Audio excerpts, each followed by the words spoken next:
So that is that 66 twin that had no low end. And I have not changed, if you saw yesterday's video, I've not changed anything electronically in the circuit yet. I've not changed out a resistor or a cap or anything. It was this Tungsol 12AX7 in V2, the preamp tube for that channel. A lot of the Russian tubes, the Electroharmonics, the Tungsols, the Softecs, they have weird issues with the cathodes, sometimes with the heaters. Sometimes heater hum gets on the cathode, but you're supposed to have separation between the cathodes on these things. And when you don't have separation in the cathodes and they're bleeding together, you get essentially feedback.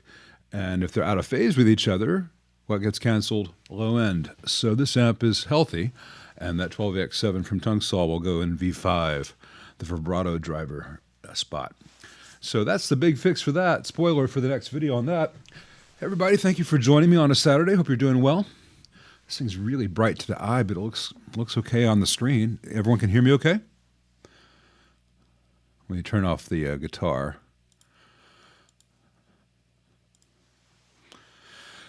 And this amp, you can't hear it now because I turned off the mic, but it's still got a higher noise level than it should, and it will all go down as I do the rest of this stuff.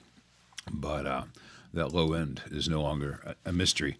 I should have explained that in the video yesterday, but I wanted to show general step-by-step things to check, and maybe I should have done the tube first, but if I'd done the tube first, then I couldn't have shown you the rest of this stuff because, you know, it's always in the last place that you look because that's when you stop looking, right? Let's go up to the questions, and no one said that you can hear and see me okay. I assume, hey, thanks for there, Colby Jack, appreciate that. Everything sound okay? Everything look okay? Waiting for there's always a delay with this thing to hear what you, just tell me thumbs up if I need to adjust anything before we go forward, because I don't want to, cool. All right, I just don't want to get 30 minutes into it and realize that you guys were hearing in the background or anything. I did a test stream 30 minutes ago and it was fine then, but you never know. Let's see. Let's get to some questions. I've got to turn this down and then I'll turn the exposure up on the camera because this is too much. I can't see. Let's see. Just a second. Bear with me, folks. These are small rig lights, and the lights themselves are great, but the app is absolute crap, and it times out, and you got to restart it. So I'm restarting the app. Thanks, David Carleon. While I am waiting for this to wake up, let's see some questions here. What do I think about Moyer or Fralin mods, or what could I do to the custom Vibrolux reverb amp to make it more twin-like? I don't know about Moyer or Fralin mods. I don't know if that's Lindy Fralin. Let me make a quick adjustment on this. There it goes. Let me take that down to like 30, so it's less blinding to me. Then I'll just turn up the ISO a little bit.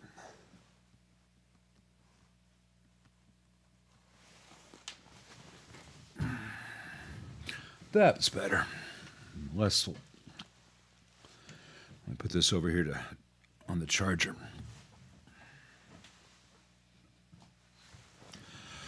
As to what I can do to the custom Vibrolux reverb amp to make it more twin-like, if that's a 68 custom, I would undo any of the weird stuff that they do, putting reverb and tremolo on both channels, because Fender always does it the most noisy way possible.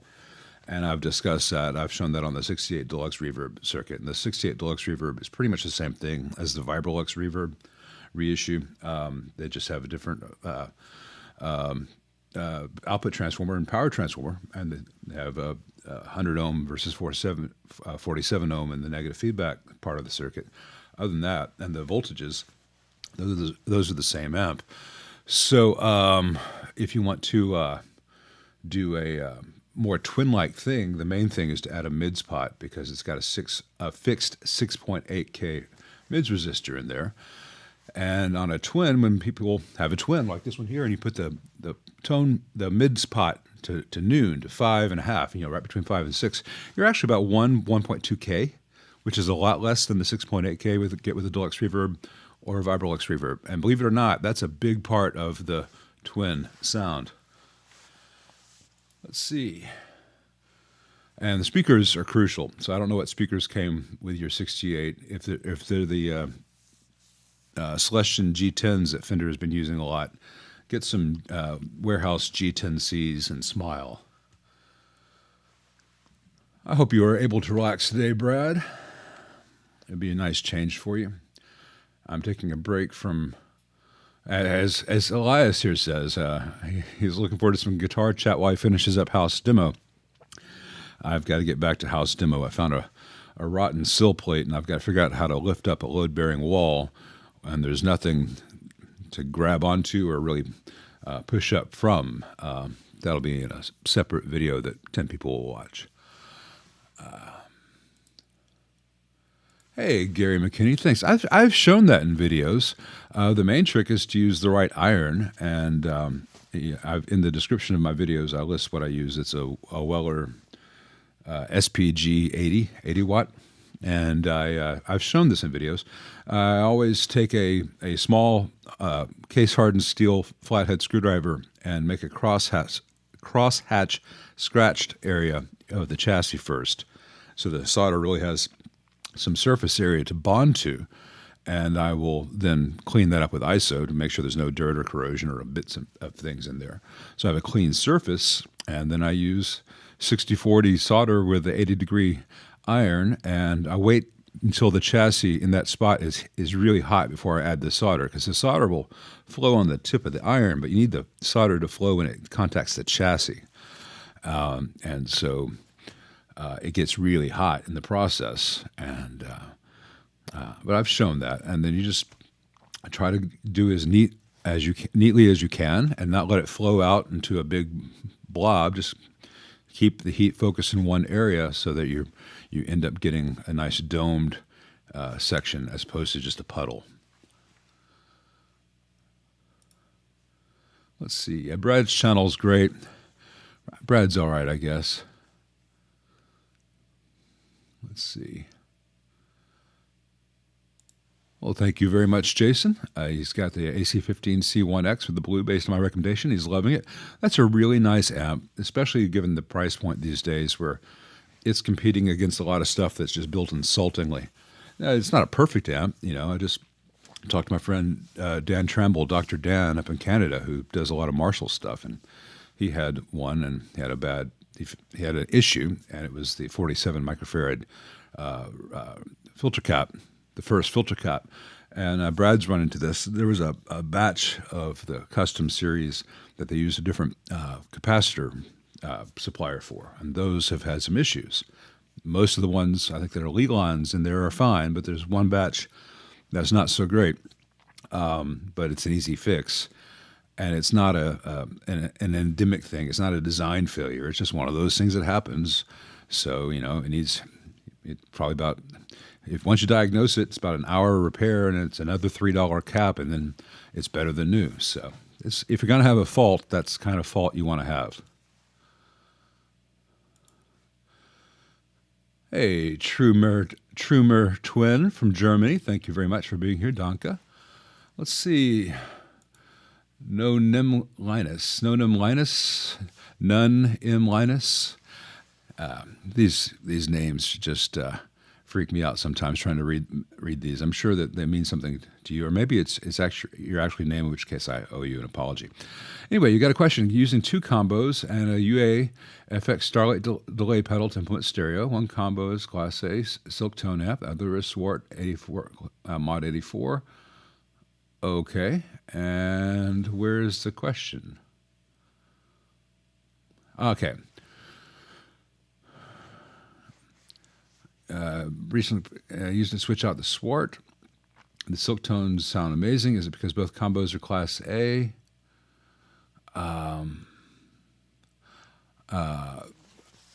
Class A is actually not as good as Class AB as far as noise goes.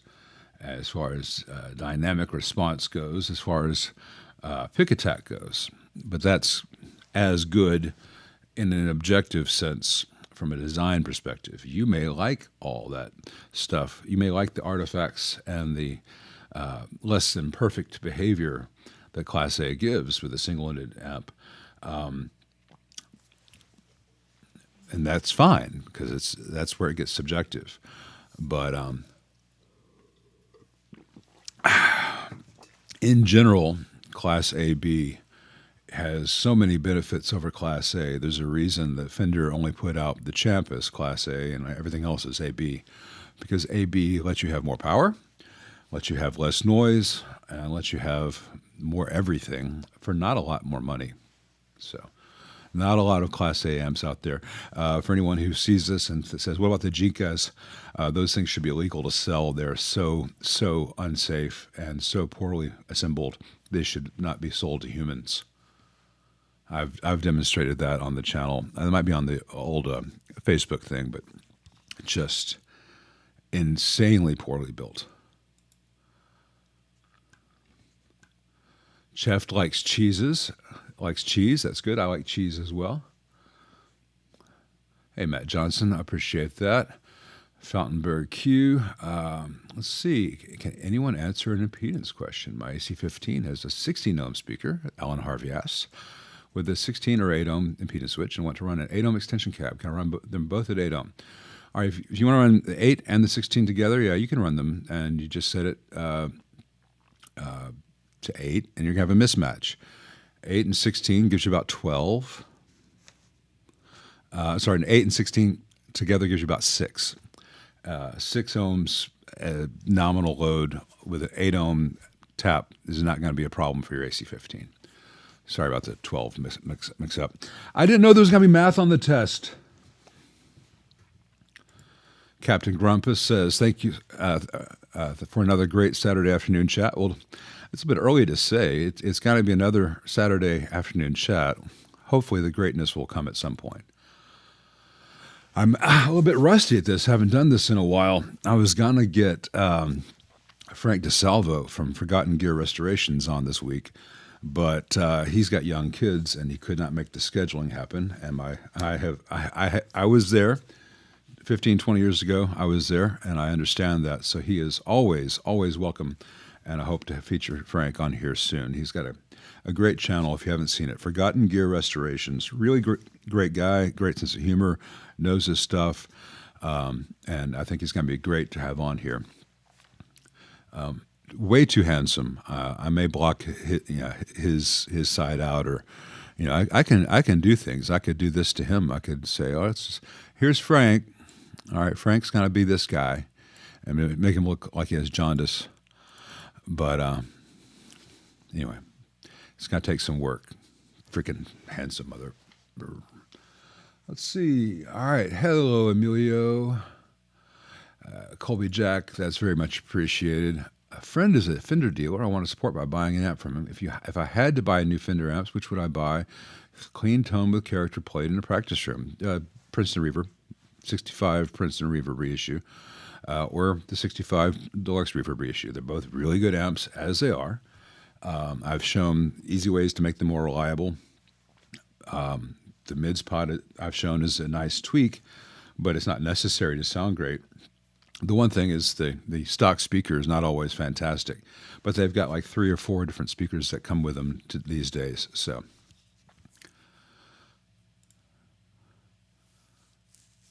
And if you get one that has the nasty sounding C12K, put a warehouse ET 65.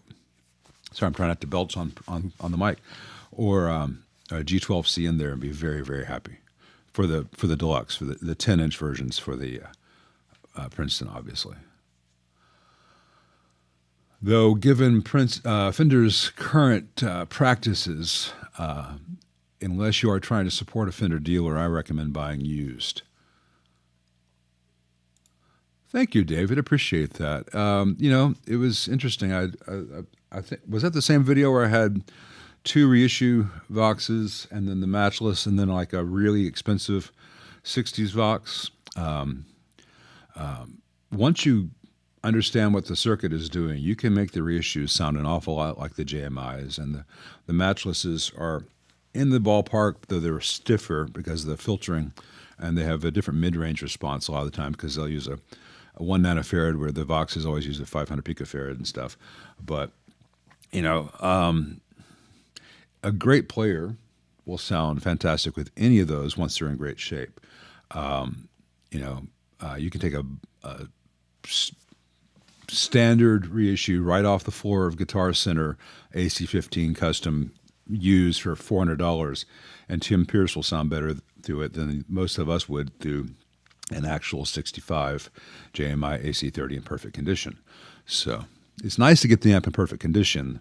The rest comes with that couple 100,000 hours of playing that most of us would rather look at stomp boxes instead of practicing about. Currently fuming that DeWalt oscillating tool blades don't fit Dremel oscillating tools. Well, of course not. Why would they? Then you don't have to buy one set. Now you get to buy things twice. Doesn't that make you happy? It seems to be how it works. Hey, Hal, what's cooler, no lead pipes or having a black Strat in the house? Well, black Strats, they come and go, but that lead, it's gone. I am looking forward to having the time to get to your black Strat, but I'm trying to make sure that the wall doesn't fall down so I can actually have something to hang the new joist on so I can have a floor so I can eventually have a pot to piss in. The newer light app is no better. Sorry, man. Yeah, I've got some Newers in the background. I have them off for this video, but it just has this little remote.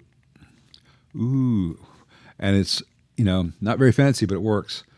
But there is no remote for these. It's just the app, and the app is the absolute worst thing I've used. It's like if a Mesa made an app. Don't tell them that was not a suggestion. Mesa, you should not make apps. The CVR, Alan Sandhu. That amp's a bit of a weird thing. It's not really a Vibrolux. It's a Vibroverb. It's a 2x10 Vibroverb, and it has a very different approach to how its plate resistors work. But other than that, with like the 91K and the 10K and the split thing, other than that, the same thing goes. Give it some good caps and add a mids pot and maybe change the speakers. Yeah, the CVR is not my favorite. Hey, Milo, he asks, any tips on making an acoustic sound hole pickup Mojo Tone NC1 sound good through a tube amp? Well, I've never tried the Mojo Tone NC1 sound hole pickup. It's tricky to do that into a tube amp because you're going to have all kinds of opportunity for feedback.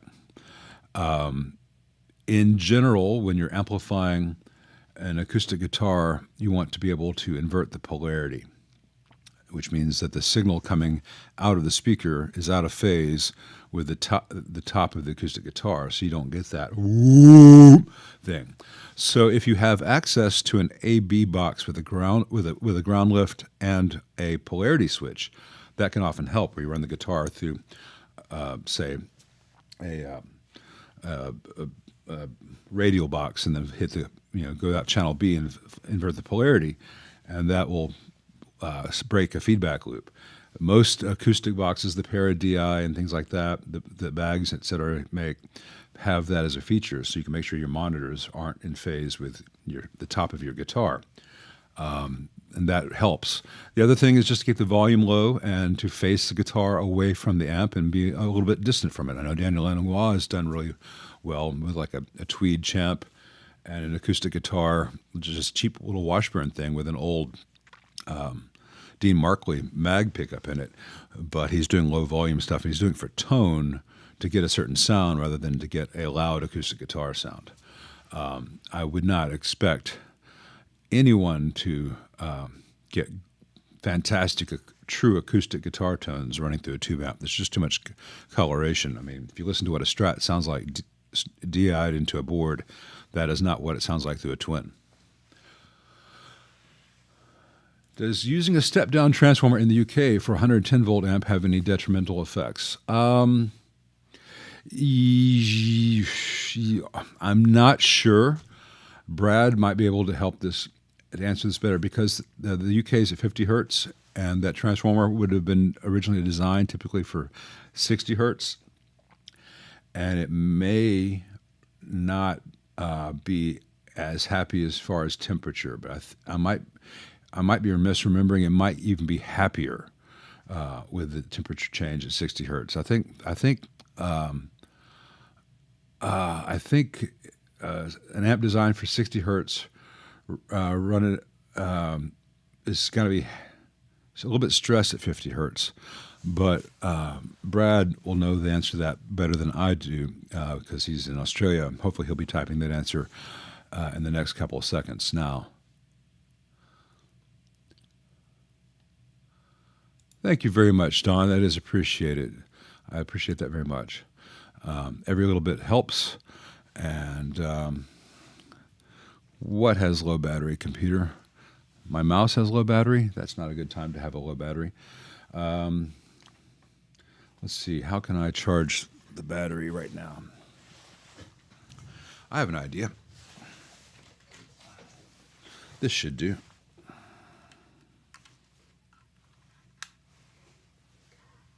All right. I am now using a plugged-in mouse for the first time in months and months. I can disconnect in about 15 minutes. Let's see. Any experience with the Fender 62 Princeton Chris Stapleton? Unknown user asks. How did you manage to be on here with your username hidden? Maybe it's some third-party thing. Well, thank you for subscribing, mystery guest. I do not have any experience with it. I know for the price, I'd rather have the Sir Ombre, which is a bit of a louder thing. But the 62 Princeton's a cool thing. I've got a 61 Deluxe here that's about to go home, and I had an actual 62 or 63 Princeton not long ago. They're nice amps, but they're I think the one that came out in 64, the reverb version that everyone knows better, is the better amplifier by far.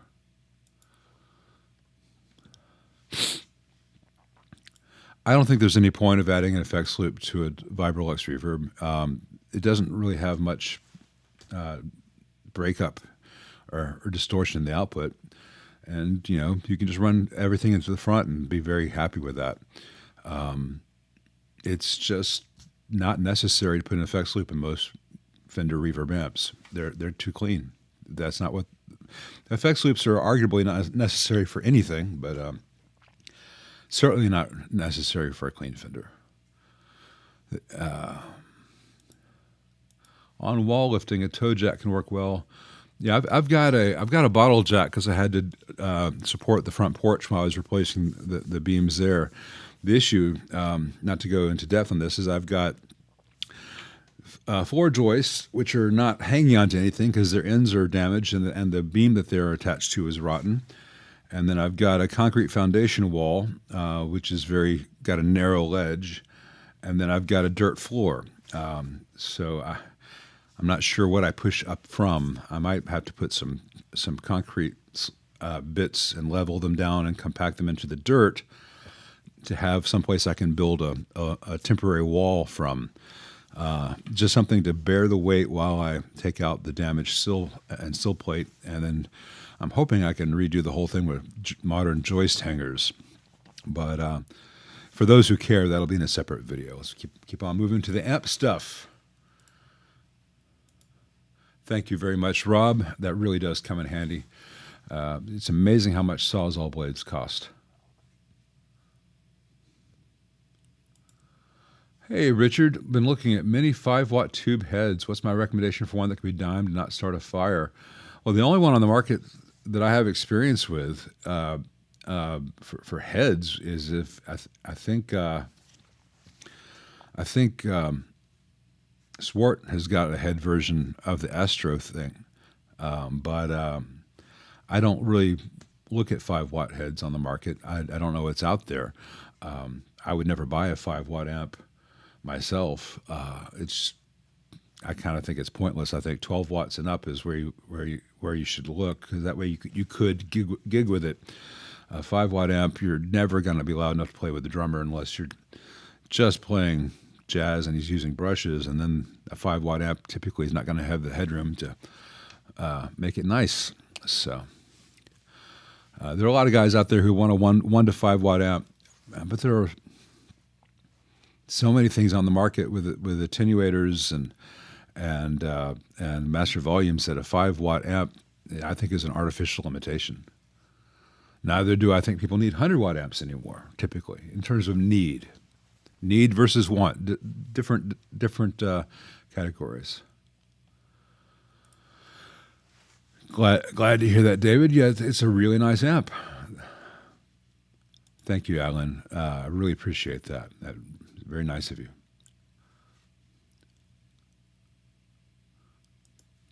Hey, Dell, we were just talking about the 68 Custom Vibrolux. See my videos on the 68 Custom Deluxe Reverb, because it's the same things I would change. Change the weird mids behavior on the normal channel. Get the reverb and tremolo, either get the reverb and tremolo off the normal channel, or mix the two channels intelligently, because the way they're doing it is just noisy. And then stop decreasing the negative feedback the way they do, because it makes the amp noisy. But it's pretty much the same changes to the 68 Vibrolux as they did to the 68 Deluxe Reverb, and I've got videos specifically on that. I might have a 68 Custom Deluxe Reverb on here on the channel. I don't recall. Not Deluxe Reverb, Vibrolux Reverb. I love Vibroluxes. Just fewer people buy the Vibrolux reissues. Just a little bit louder. Most people are like, oh, no, the Deluxe will be fine. In theory, frying soggy noodle. You win the username of the week contest. It's not flying though; it's fying soggy noodle. I wish it was flying soggy noodle. I would join that church. If you replace GT6L6 is rated at 7 with another match set rated 7, do I need to rebias? Not really. That's what they. That's why they rate them that way. They're almost interchangeable. You know, it's not precise. One might be at 62%, one might be at 65%, or one might be at 47%. The other one's at 51%. They're within a range. I think the internet makes people worry too much about bias in terms of it being precise. Most Fenders back in the 60s were never biased. You just went down and bought a set of 6L6s. And Fender biased them from the factory about 47 to 53% idle dissipation. So almost any good set of 6L6s that you could go down to the hardware store and buy some RCAs for, a couple bucks, would work just fine. And in the 70s amps, they even took away the bias level adjustment and just gave it a bias balance, so you could dial out any hum. And people think, well, no, it needs to be exactly at 70% or exactly at 60, whatever. Wall voltage changes all the time, and most people furiously typing that I need to change how I bias things and the bias needs to be at a certain thing aren't even aware what their own wall voltage is during the day. Right now in Memphis, it's 114. 2 days from now, it might be 125. 2 hours from now, it might be 120. That amp right here behind me, which is being powered through a current limiter, because I still haven't changed it out of using the light bulb limiter, because I first wanted to test it on the bulb limiter. All the voltages in that amp are running really low. It's not biased correctly right now. It's biased within the safe range, and it sounds really nice.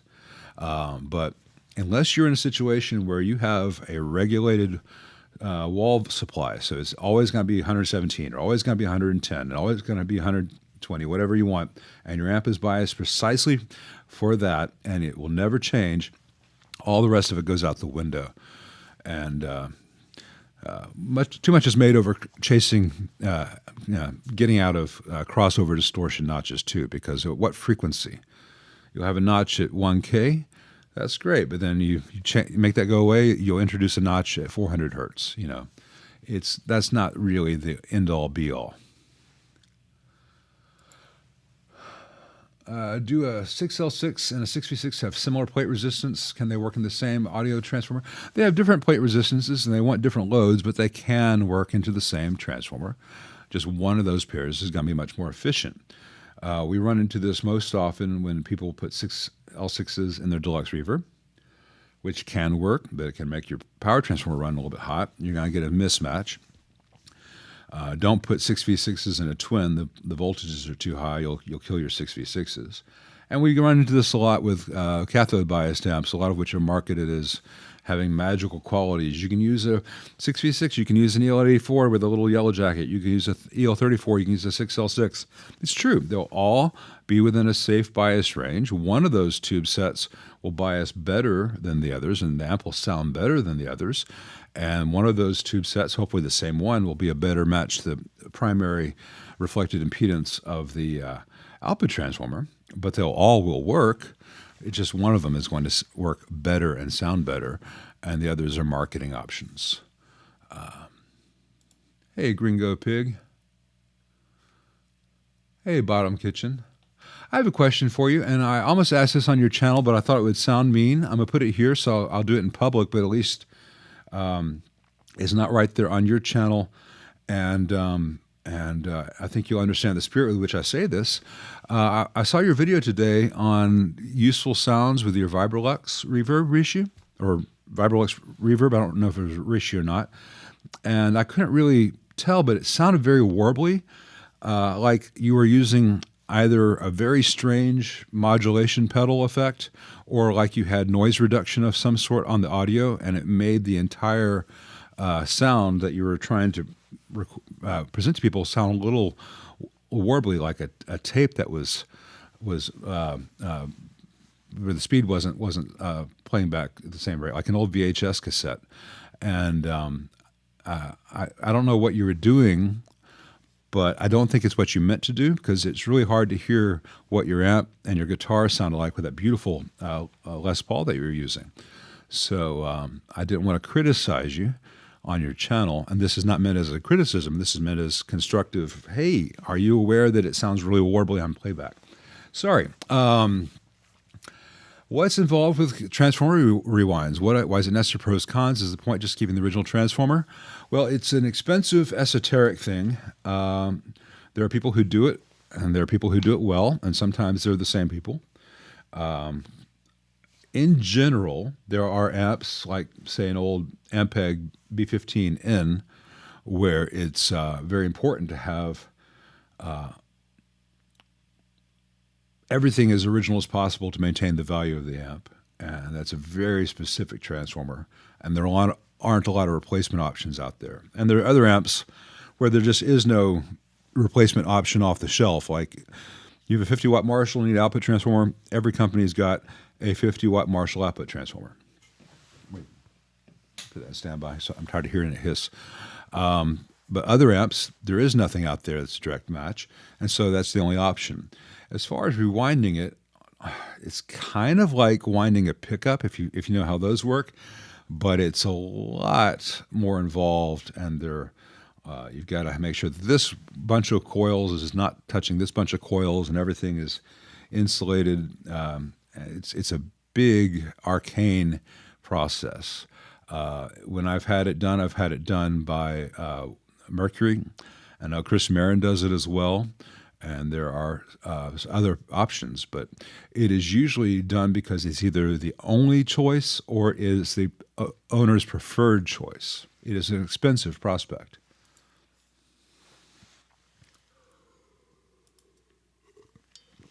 Hey, fake glasses. What can I talk about? What makes a good master volume? It's got a one-off Benson Monarch with a master volume. Absolutely love it. They don't put master volumes in their amps anymore, though. In general, there is no perfect master volume, but the things that you want to avoid when possible with a master volume are if you're using a dirty amp, for the amp to clean up as you turn down the master volume. That's all too common, Marshall origin. Or if you're using an amp and as you turn it down, for the output sound to radically change. Now, some change is unavoidable because of the way an output say a master volume, at some point the negative feedback loop collapses and you don't have a present circuit anymore. That kind of thing can be an unavoidable trade-off. There are other master volumes, though, where everything gets really dark or really bright as you turn it down, like an old 70s Fender, which had the bright cap. To make that thing sound better, just take the bright cap out of it. But there's also the realm of physics. So I've got this twin reverb, puts out 85 watts clean into a 2x12. So if I have the amp on like 2, which is really quiet for a twin reverb, we're going to be about 85, 90 dB in the room. And my ears hear all that stuff really well at 85 dB. It sounds exciting. It's nice. If I were to then use a master volume to bring the output of that amp down from 85 to like 65 dB, 20 dB is a huge drop. At that point, I'm not going to hear the highs as well. I'm not going to hear the lows as well. I'm going to hear the mids.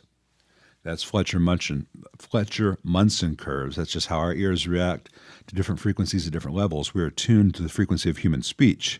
So I'm going to hear 600 hertz through 1K really well. Everything above 1K can go to hell. Everything below 600 hertz can go away. I'll still hear that stuff. That's how old telephones work. They band limited. They just shaved off the stuff you didn't need, just gave you an intelligible sound.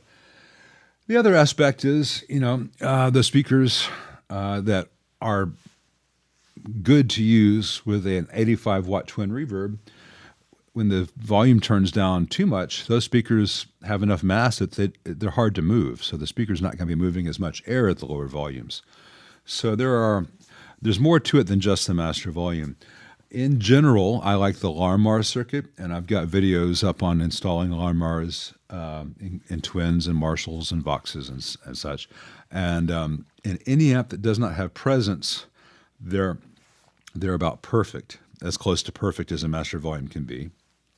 If there is a presence circuit, below about 10 o'clock, you'll hear that presence circuit collapse, and the presence will do nothing. For a lot of people, that's an acceptable trade-off, to be able to practice with the 50-watt Marshall in their apartment. It's not going to sound as good as it will on stage, but it still sounds really good. If you are trying to use your 50-watt Marshall in your bedroom and you are upset that your presence control no longer does anything, there's also the option of buying a much smaller amp to use at home, or, all the various options on the market these days. Even if I only ever gig with 200-watt Marshall heads and 4x12 stacks, I could practice at home with this. Realistically, there's nothing wrong with that. Even if no one ever hears you but you when you're practicing. Just a second, I'm going to keep these covers on these pickups for Hal. Because single coils on the desktop, if the pickup covers come off and things hit those coils, they're not quite as good anymore. Let's see. Doop-a-doop-a-doo.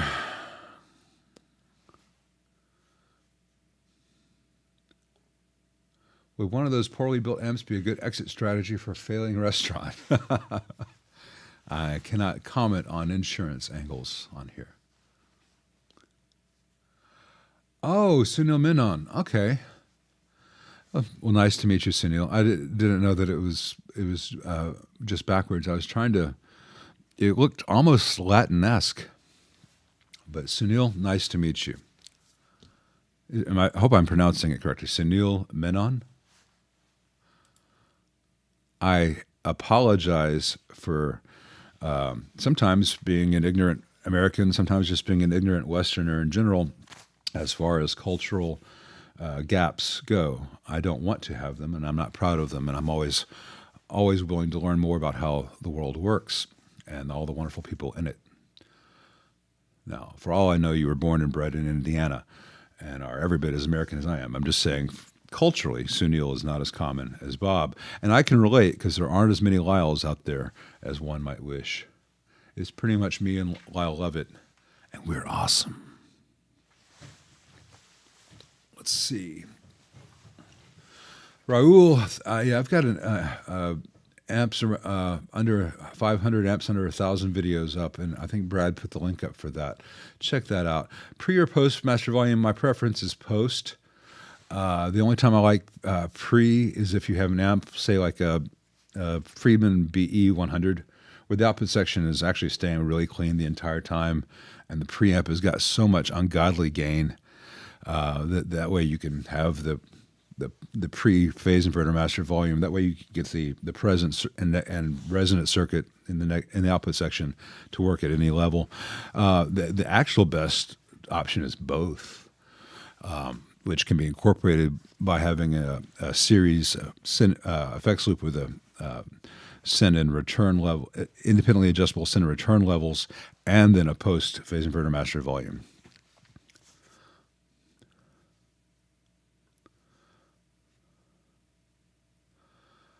Hey, John Verheyen.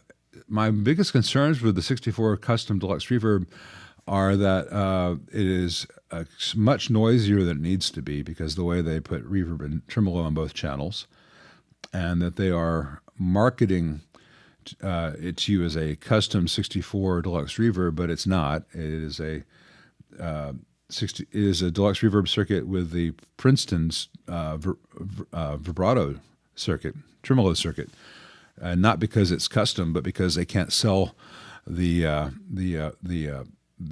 LDR used in the Roach in Europe anymore due to EU regulations. So they're putting the easily exportable bias trim from the Princeton in there and telling you that it's custom.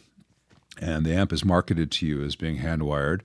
And true, hands were involved in wiring it, but those hands are inept. And every one of those have been inside, and they've got more spaghetti than a 78, which was not a good period for Fender. So they're really not well built. They're not particularly well designed at all.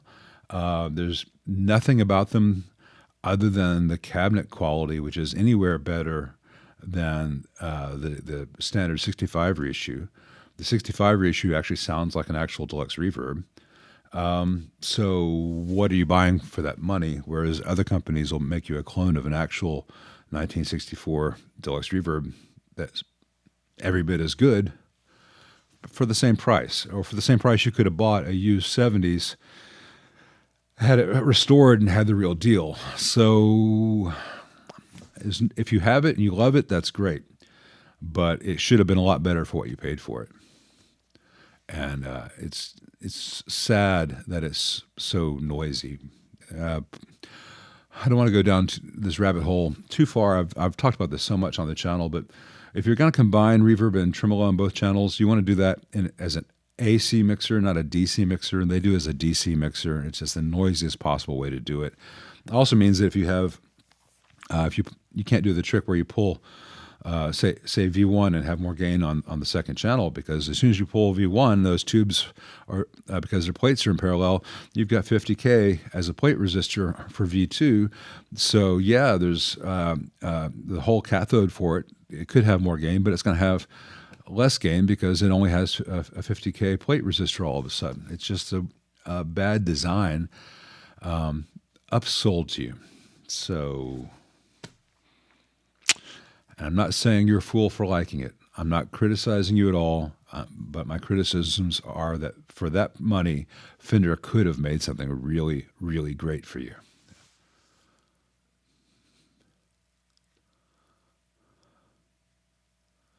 Did I know the Inbox Studio comes with perpetual Pro Tools included? Well, I don't trust Inbox as an investment route, and I've already paid my $200 for a lifetime of Logic, and it does everything I need. Pro Tools, I think, I've just known two people who've been chasing Pro Tools for the past 30 years, and every 10 years they've got to sell everything that they previously invested in and lose $20,000-$30,000 because Pro Tools change. Pro Tools is Lucy, and we're all Charlie Brown, and Pro Tools keeps yanking that football.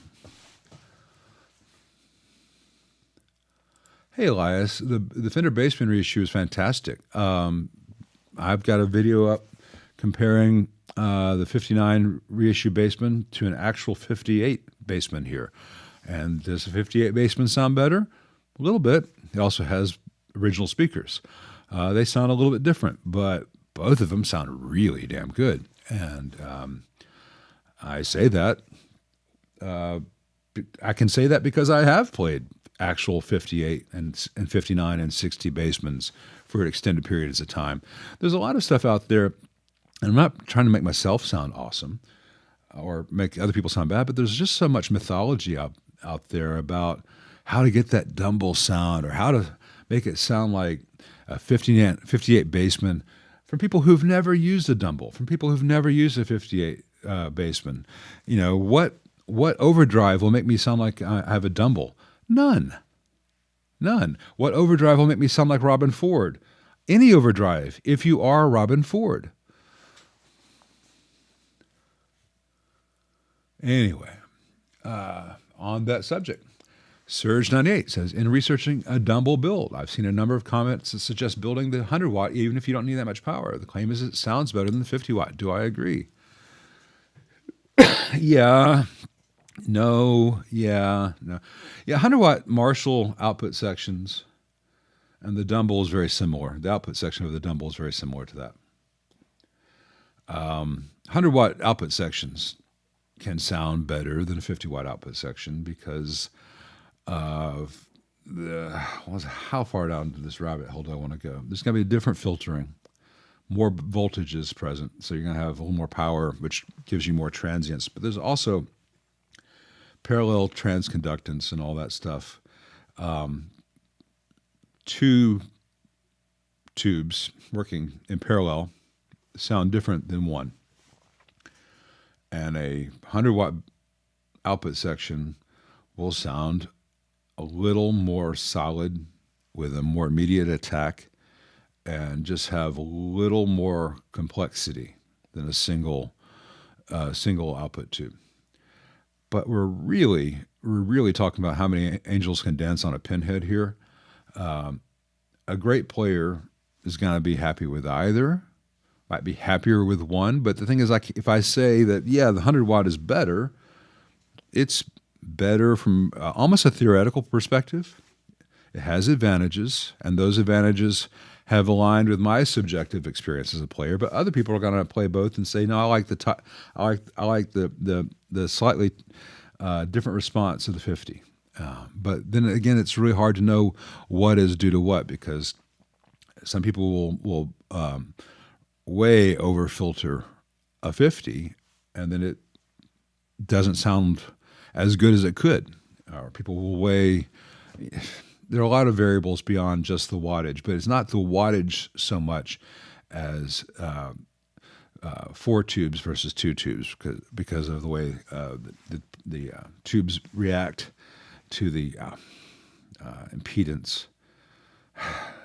I wish I had a whiteboard and charts and could do all the math in my head really fast here. Basically, you would need to read a book this thick to understand what I was just referring to. And I know that stuff, but I don't know it well to cite it to you chapter and verse throughout the entire 5 chapters.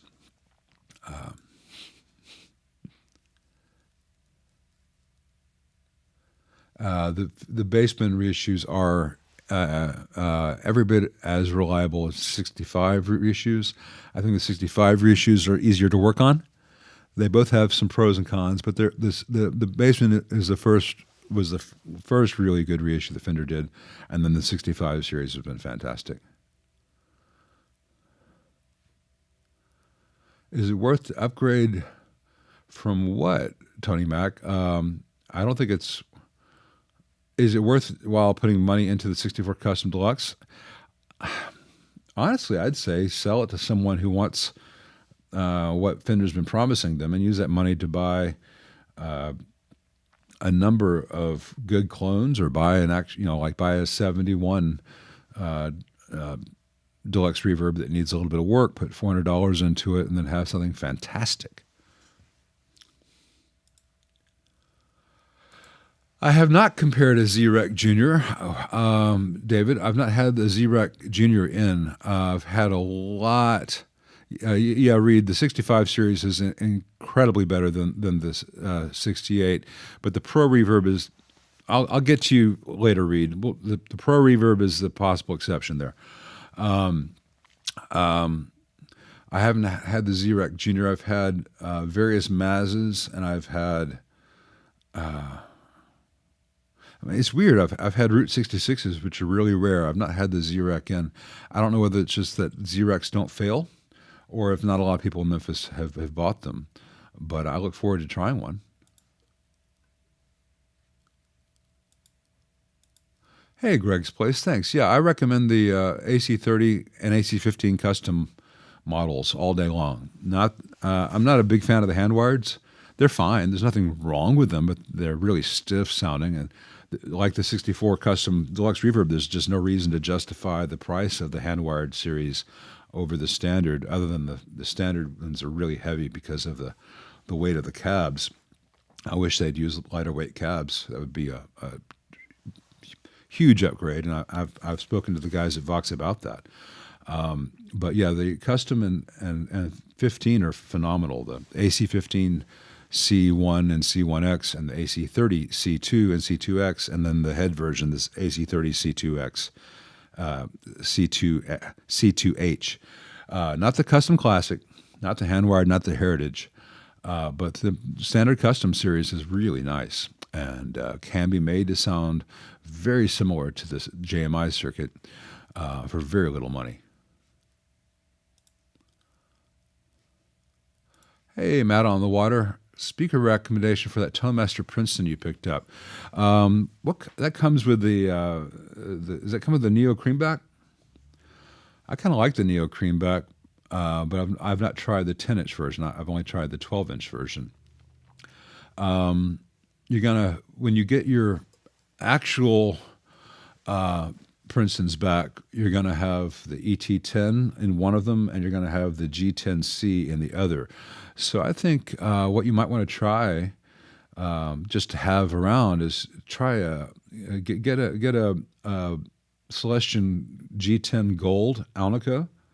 Make sure that it has. Try to remember. I don't know if the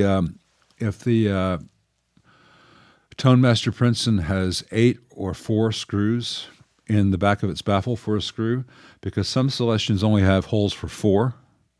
So before you buy one, try, make sure that the holes would line up. But if it doesn't come with the Neo Creamback, try a Neo Creamback. If it does come with the Neo Creamback, live with it for a while. Let some of the new wear off and see what you think once you have your 66 and your 69 back with the G10C and the ET10, because because you can try each one of those amps through each one's speakers. So you can try you could try, if you have the Neo Creamback, the G10C, and the ET10, and then you you can use the ToneMaster through all three. You can try the 66 through all three, the 69 through all three. You may come with one initial pairing and you mix and match, because you'll have 3 really nice speakers to try. But if it comes with the G10 that Celestion makes, or the V10, I think it's called, that's nasty. I have not tried the ToneMaster Princeton yet, but Keith from 5 Watt World said with the stock speaker it was really clinical and harsh sounding. Then he changed it out, I think, to the Mojo Tone Alnica 10, and really likes that pairing. So that's another one to keep in mind. Goody Guitars just got a Semic Artist 335. It's unbelievable, unblanking believable cherry burst. So nice it doesn't even like to take out of the case. Well, I gotta say, my guitars spend very little time in the case, because if they're in the case, I feel like I'm neglecting them. But then again, I don't have cats or young children, so. Hey, David Cyril, do I have any recommendations on output transformers with a line out tap? No, I'm not a big fan of the line out tap in general. There are a lot of them out there, but to me, a line out is kind of pointless given how much other technology has caught up. You can buy the reactive load without IRs for like $300, and I know that Fractal's got a good one for like $250. There's so much good technology available that'll hook up to the speaker jack that I don't think the line out makes much sense to build into the amp anymore. Fake Glasses is still waiting for me to make a best amps under over 2K video. So am I. I've started that video so many times in the last year and a half. And the market keeps changing, and so many things have come out, and so many things that have come out that I have not tried yet.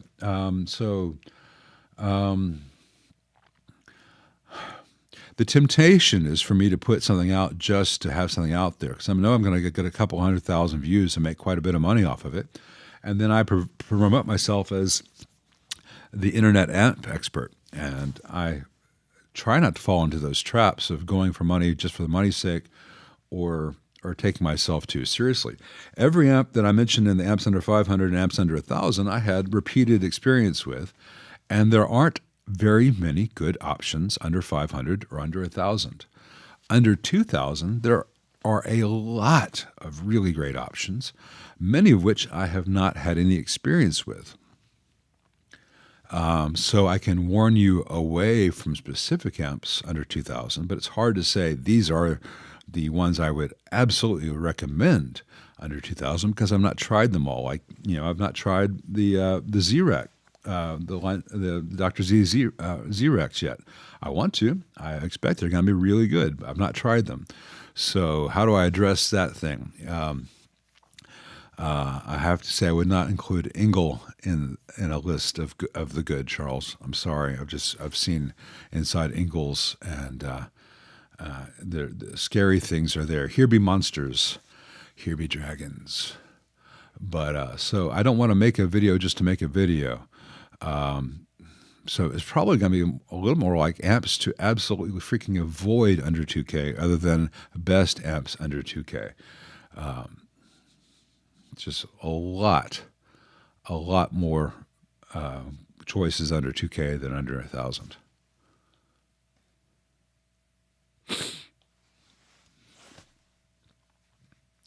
Thank you, Tony Mac. Appreciate that very much.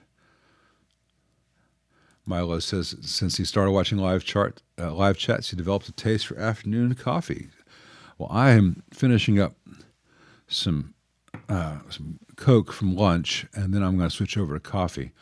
So I will join you. I usually start with coffee, but I already had this poured. And anyway, we are coming up right to the end of the first hour.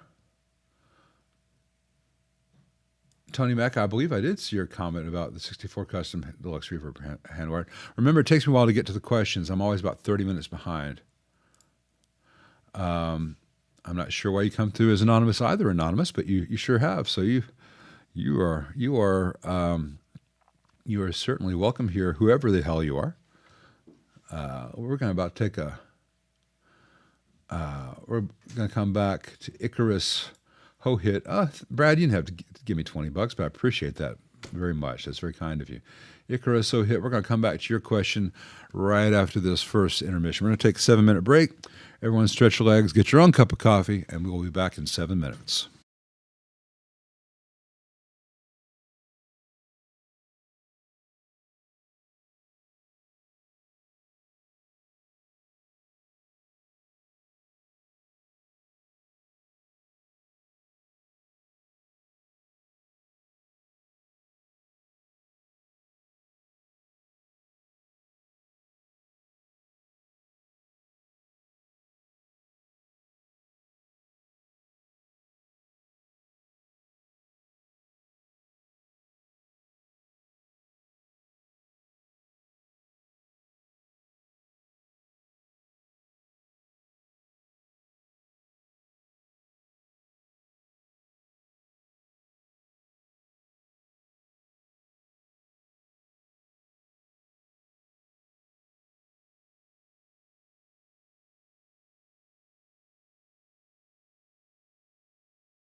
All right, where was that question? Nikki was kind enough to make me another pot of coffee. We were out from this morning's supply. So in about 3 minutes, I'm going to have to go get a cup. But is there looking for a modern Vox style amp with power scaling or master volume for home use? The Dr. Z Maz is not really a Vox style. It's kind of Vox adjacent. It's got some Voxy aspects. It's got a lot of Marshall aspects. It's got some Fender aspects. The Maz 18 Mark II is a very good amp. If you get one, if you want the reverb version, make sure it is the combo, not the head, because the head versions with reverb hum and buzz terribly, and there's nothing you can do about it. But the Vox Custom Series has a very good master volume built into it too. So go play the Maz 18, Maz 30, Mark IIs with or without reverb. Play the Vox AC15 and AC30 Custom with hopefully with the Celestian Blues. The greenbacks are not a poor man's choice. And see which one speaks to you. Just be aware that the tone stack of the Dr. Z works more like you're used to on a Fender or Marshall, whereas the tone stack on the Vox behaves like the tone stack on a Vox, and it's very easy to get bad sounds out of if you're first time trier of such a thing. It's amazingly easy to get horrible sounds out of a Vox, but with a little bit of practice, magic is there. Let's see.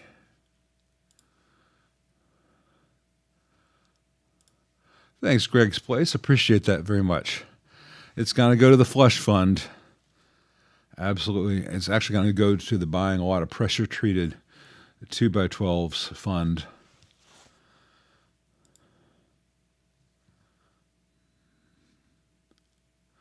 It is flying, Soggy Noodle. Okay, good. I feel a lot better. My world makes sense again now that it's flying, Soggy Noodle, because the other one doesn't make any sense at all. Flying? Maybe it's the other one was feeing, and then there's foing and fumming and all that. Or is that fuming? I'm just... wait, I hear coffee coming, I think. No? Well, why the hell are you right outside my office if you don't have coffee? She is awesome. She is awesome. I'll come get it in a minute. Thank you, love. But she's in her pajamas today, so I don't think she's going to be making an appearance on the stream. Unless the super chats really kick in a lot more. Super chat. Thank you very much, Cat's Music Journey. All right. Transformer EM field coupling question. If the power transformer is mounted horizontally, protruding through the chassis, and the output transformer is vertical, top mounted, does the orientation of the output transformer really matter? I love the channel. Yeah, because they're donuts. Think of them as donuts. So if you have a donut which is going in this direction and it's coming up, only the top half of the donut is showing like this because the power transformer is mounted on the chassis. And then you have a vertical donut on a stand-up transformer. You still have to have the two donuts at 90 degrees to each other. It doesn't matter if they're not on the same plane, because they make their own plane, because it only takes 2 points to make a plane. So if the power transformer donut is like this, and the output transformer donut is like this, then you're going to have problems. So you'd have to rotate the output transformer donut or rotate the power transformer donut. I hope that makes sense, because it doesn't matter if to you that one is here and one's here. To them, they're round fields. And so it doesn't matter if they're like this or like this or like this or like this. It's still making a plane between those 2 points. I hope that helps, and I appreciate the super chat, and thank you for the compliment.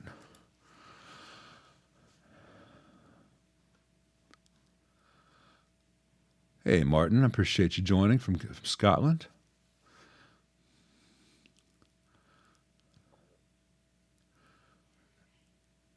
Yeah, the LDRs have cadmium. The old amps have lead. The current reissues don't, which is why when I get a reissue in and I need to make it reliable, a lot of the heavy-duty parts of the circuit, I remove the lead-free stuff and I put in leaded solder. Leaded solder is better for things which get hot and vibrate. which defines a musical instrument. I think lead should not be in our phones. Lead should not be in our TVs, our VCRs, our Blu-ray players. 99% of electronics out there should not have them.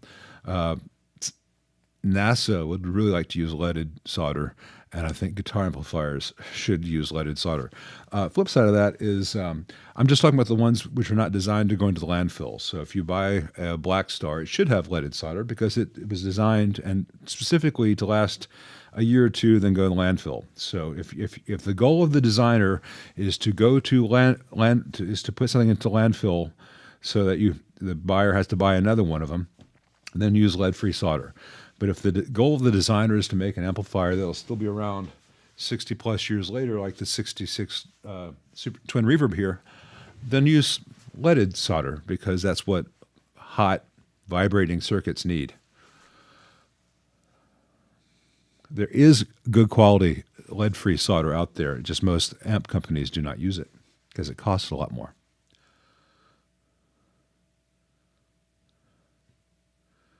Thanks, Jason. Yeah, I don't want to be one of those guys who's always telling you to like and subscribe and smash that like button, or talk to you about VPNs or video games for your phone or boxed food services, et cetera, et cetera. You guys know the drill. I don't do all that, and I try not to hammer you with that. Every video at the 30-second point, a little drop down, please like and subscribe. That's my nagging in every video. And here sometimes in the chat, I'll remember to do this. I've got all this stuff set up, and I forget to do it because I'm not thinking from a commerce perspective on this so much, which is why I make the big buck. Let's see. Appreciate you there, Jason, helping me out there. Yeah, let's not talk about Lazy J's, Brad. This is supposed to be a family show. Of course not, Rocky. This is a family show.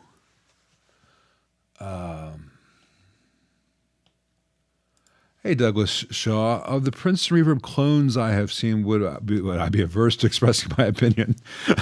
Have any of you ever known me to be adverse to expressing my opinion? Best built, most reliable, nicest tones. And I have not tried that many Princeton Reverb clones. I have certainly tried the Morgans, and those are famously, my opinion is very much adverse to those and the way they're built. The Morgans don't understand that the voltage present has a correlation to the voltage rating of a capacitor, etc., or that wire length matters, or that there is a max screen voltage for a 6v6. But I've not tried all the clones out there. I've heard good things about Headstrong, but I have not tried a Headstrong or seen one in front of me.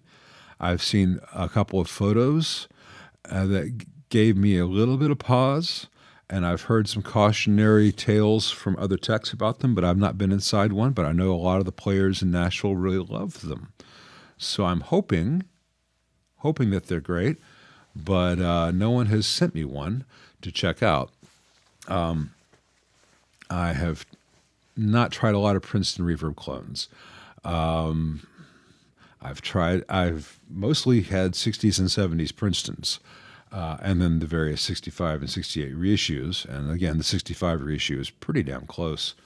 It used to be that you could buy a used Princeton Reverb reissue for like $500 to $800, put $200 into it, and have a really fantastic amp. Now, the prices have gone up, but I think probably for about $1,200, you could still have a really nice Princeton if you start with a used reissue. In my mind, made in Mexico Strat is still $300. Made in Japan Strat is still $400. And then I look at Reverb and like, whoa, that Strat I sold for $400 is $2,500 these days. Same thing for the prices of used amps. It's hard to keep up with all that stuff. Back in my day,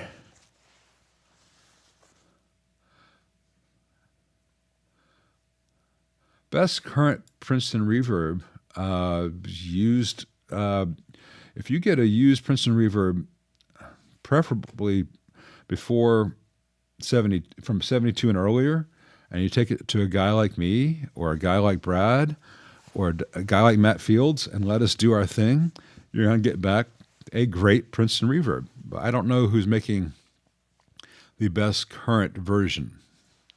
The Mojotone kits are good, all the kits are limited by the skills and attention to detail of the builder.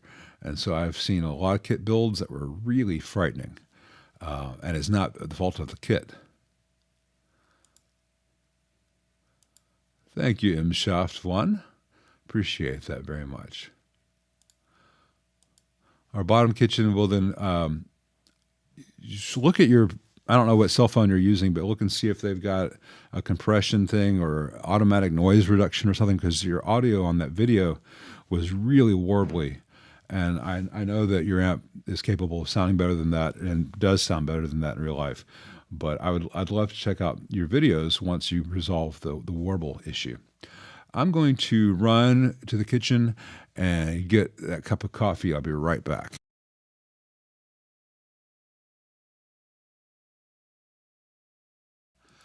I take that back. I'm going to walk 10 feet that way and get that cup of coffee. Thank you, Ed. Can you get through it all? That's where all the bathroom construction is. Thank you, sweetheart.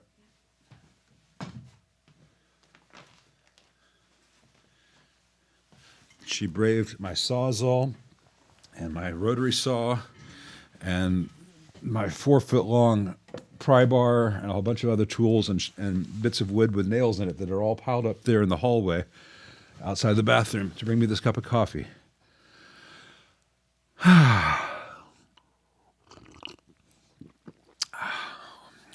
Worth the danger. Thank you. Where were we?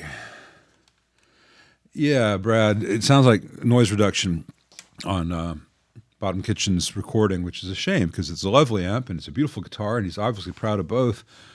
And it's really hard to hear what it really sounded like in the room. So see what you can do, Bottom Kitchen, because I'd like to go back and check it out.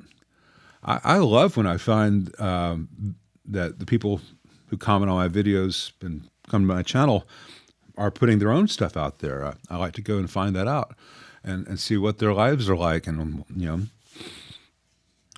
so I find it very rewarding to say, hey, I know a lot more about this person than I've just been seeing their name for the past 2 years. Should you get the Fox 15R? No. Of the Voxes being made, get the AC15 or the AC30, and that's it. Sorry. The Pathfinder, the AC10, the AC4, avoid, avoid, avoid. Danger, Will Robinson. I'd love to change that opinion. I'd love for Vox to fix all the other stuff out there, but they're not seemingly in a hurry to.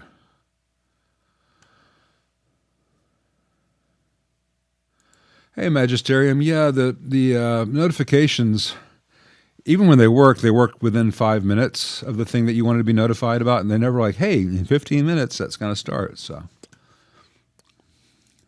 hey, Victor.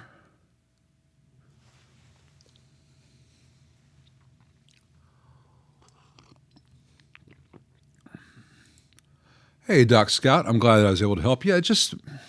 It's amazing how when hardware is used to make grounds, if it's loose, you don't have good grounds. Fender, come on.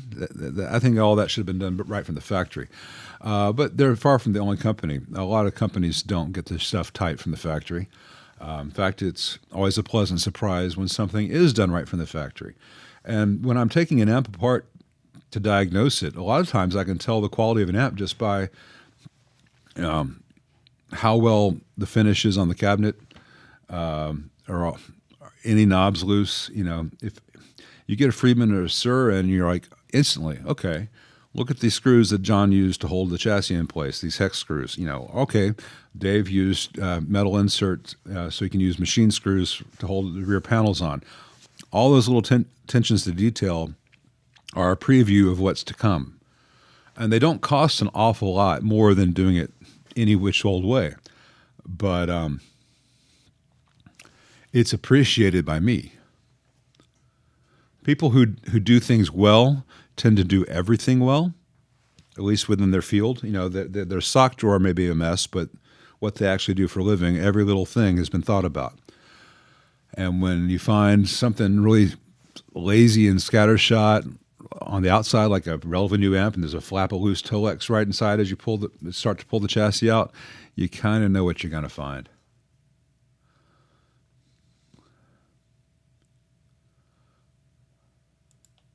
What process do I go through to balance the gain, I suppose you mean, in the preamp and one of my own original amplifiers, so that everything goes into clipping more or less at the same time? Well, I don't really worry about everything going to clipping at the same time, because that's not going to happen. The first stage is rarely going to clip at all. And the second stage, it needs to clip by the amount that you want it to. And the third stage, you can control the clipping in each stage. And that's, I think, the better way to do it, because you can say, oh, I want to get a little more X, so I'll clip this stage in a certain way, or I want to do a little less Y. I don't need to go too in depth on this without things to, drawings and charts to show you at this point. But I don't think equal clipping throughout a preamp is really the goal. If it is, it's not a realistic one.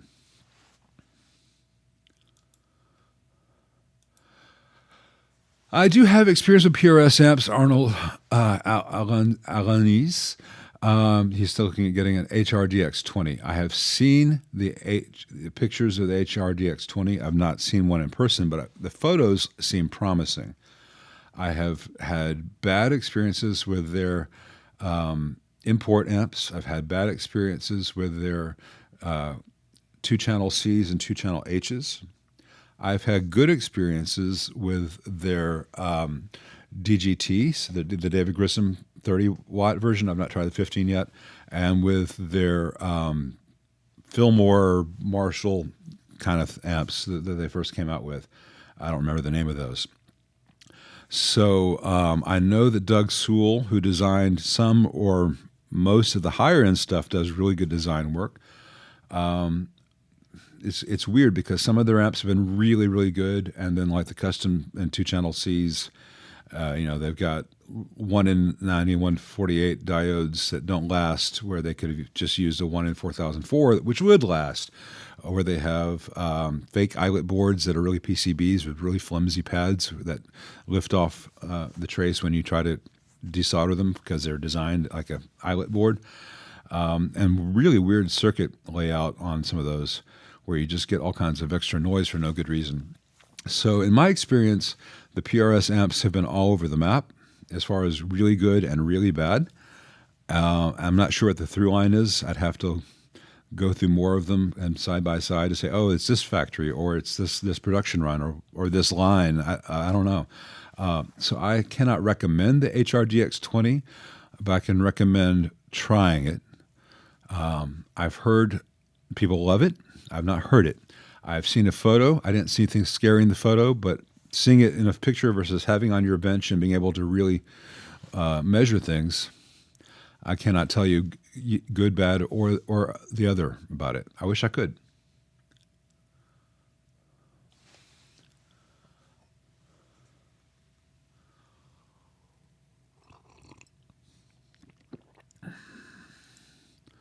I wouldn't be concerned about anything Dave sells, did Amnesia.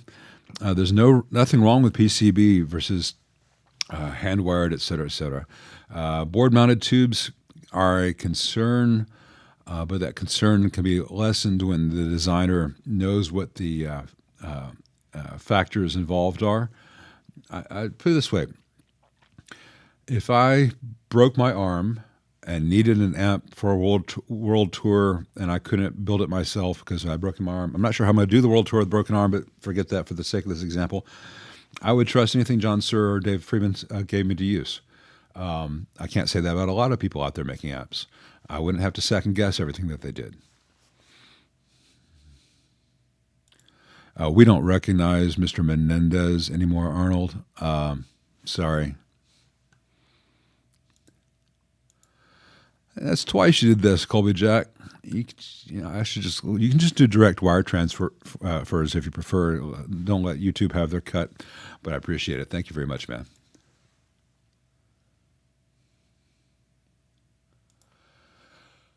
Have not. Oh, if you want to get a good laugh, try the spring reverb effect of the Hot One or Hotone Ampero Mini. Has any model ever come close? Touch sensitivity and drip. Well, I've not tried the.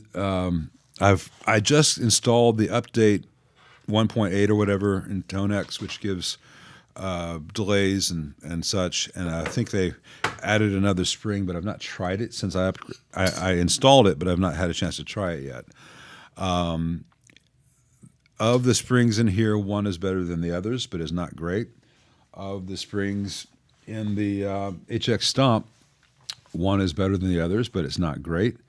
The only modeling that I've tried that even comes close is the Fractal. Of course, the base Fractal costs more than both these together, so you get what you pay for. But I think spring reverb is a really difficult one to do well. Even a lot of very plugins from very good plugin companies struggle with spring reverb because it is a very complicated effect. Most people break it down into a whole bunch of little delays, and it just kind of sounds that way, and it gets grainy.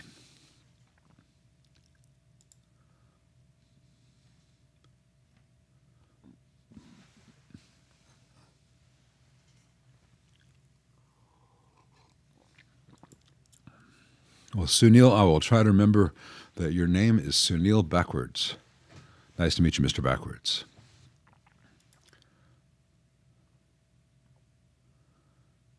Any reason pin 8 on a 70 Super Reverb would not be grounded to the chassis?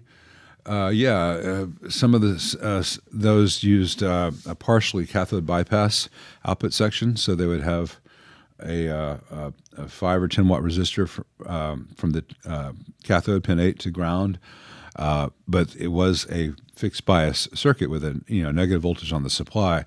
I think they did that so they didn't have to supply as much of a negative voltage off the bias supply on the ultralinear stuff. So you need to look into what's been done. If it's just not connected to the chassis at all, if there's no path to ground on pin 8, you've got an issue. But it sounds like someone was modifying your amp and got interrupted.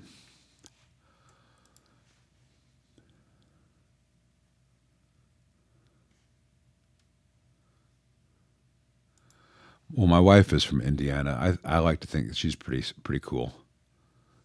Them Indiana girls. I haven't tried her on an Indiana night. Oh my. Yeah, the 64 Princeton reverb, almost the same opinion as the 64 Deluxe, except the for some reason the Princeton bias tremolo sounds better on the Princeton than it does on the Deluxe.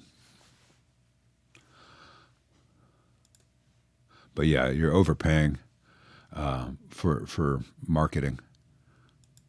Yeah, I would not say that Ingalls survive any quality inspection.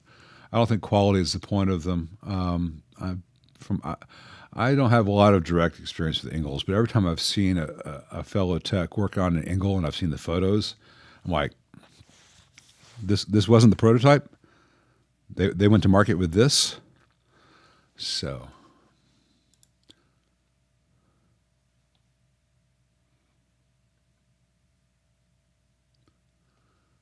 yeah, you've been surprised how much I've had to put in the plumbing project. I thought I was just going to have to replace some subfloor and gave an excuse to get new tiles in there. But once you discover that something is rotten in Denmark, it is time to fix Denmark. So I've about reached the border of Sweden.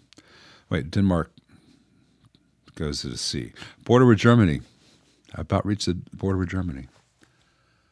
Sorry about that.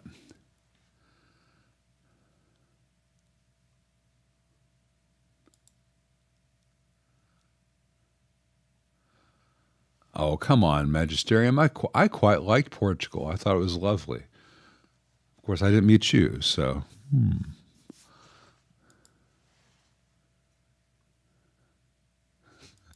What pedal will make me sound like Robin Williams? Man, I would buy that pedal if it existed. And Nanu.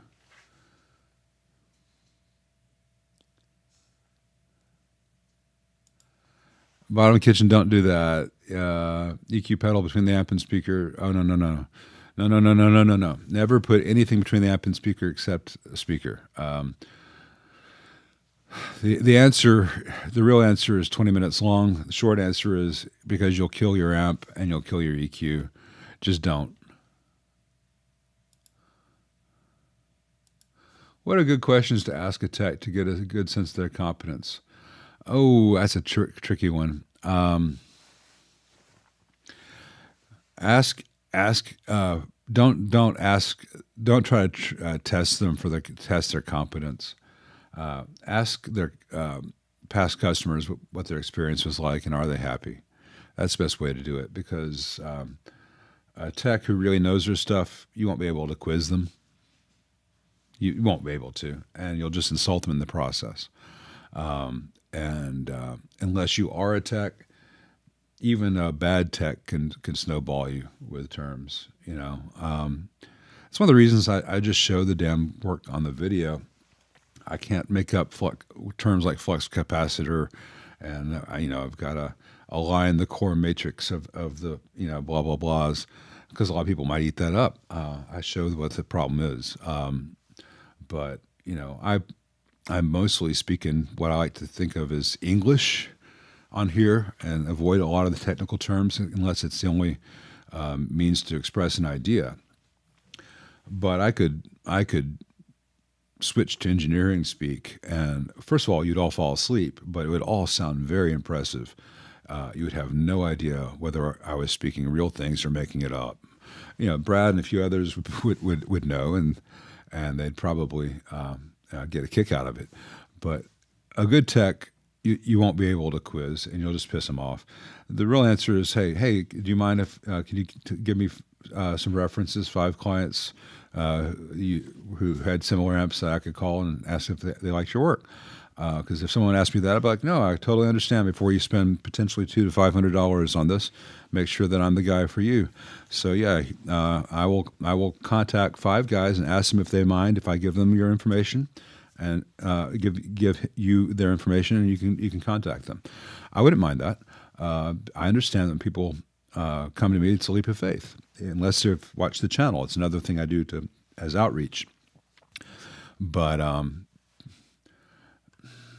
the proof is in the pudding, the work. But verbal tests, not so much.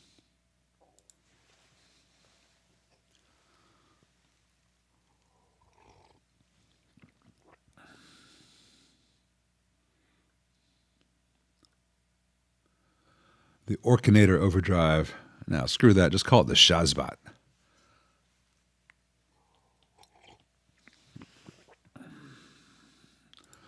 So much on YouTube about the mythical sound of Dumbles. What's my opinion? I have made an amp sound as good. I've done some amps that basically are Dumbles, or using some of the same ideas. Dumbles are weird things in that, in their essence, say, I'm talking overdrive special here. That's the one people think of when they think of the Dumble. We're not going to get into the Skyline or HRD, all the variations. There's a lot of variations on it because he kept refining his idea. But the basic idea is that you take a old Bassman, and you got one channel, which is the Fender normal channel, and then you feed it into the other channel, which has more gain, and with the extra gain, you have control initially just of how much more drive and what that level is going to be. Then you add an additional tone stack so that you have tone shaping for the overdrive. And then there are some things where he was a big fan of local negative feedback, where you can really fine tune the gain from this stage to this next stage. There's nothing magical about it. It's all repeatable, understandable science. And he worked for a lot of different clients who had different tastes. So if you compare one of his early amps, one of his later amps, they're going to be very different amps, but the idea is the same. The idea is still, hey, we've got so much available gain in this Bassman. I think you might have started with like a 63, but you can do the same approach with like an AB165. Just say, oh, we're going to clean up the clean channel and then really control how much gain is available to add to that. And instead of having 2 independent channels, we'll just run the clean channel into the dirty channel and add more gain. And then, unlike Mesa, he realized that, hey, it'd be nice to have some tone controls, another tone circuit after the overdrive. Whereas Mesa is like, well, let's just slap a graphic. The players will eat that up. It looks really cool. Graphic EQs are terrible devices for audio, but also really noisy and unreliable in a Mesa. What was I going to say? Interestingly, the train wreck also started from the same concept of, hey, this bassman's got way too much gain. What happens if I give it more? Only he didn't separate into clean and dirty. In fact, I've done train wreck. I've not modded ones that Ken built, but I've had some train wreck clones where I love this thing, but it's too much for everyday use. And I'll say, well, that's fine. We'll just bypass the extra gain stage. And you have something which will give you traditional bassman levels of gain. And you can always switch it into full rec mode. And people love that. There's nothing wrong with the Dumble. I think they are good amps that have gotten a crazy cultish blues lawyer following. They won't make you sound like Robin Ford. They won't make you sound like Larry Carlton. And if those guys had never used a Dumble, they would still be well-known, much-loved players. Everything that Robin's ever done with the Dumble, he could have done with the 65 Super Reverb. Everything that Carlton has ever done with the Dumble, he actually did better on a Steely Dan record with an old Tweed Deluxe and a Princeton. Stevie Ray used a Dumble, sure, briefly, for a few tracks. Most of Stevie Ray's stuff was very abused Fender amps. I won't get into my views of some of the work his techs did, but I mean, if you play like Stevie Ray, the best thing the amp guy can do is just get out of the way of it. You get a Vibrolux with a twin reverb output transformer, and bam, not Vibrolux, Vibreverb. Anyway, when an amp is judged because it was played by Carlton and Ford and Stevie Ray and others,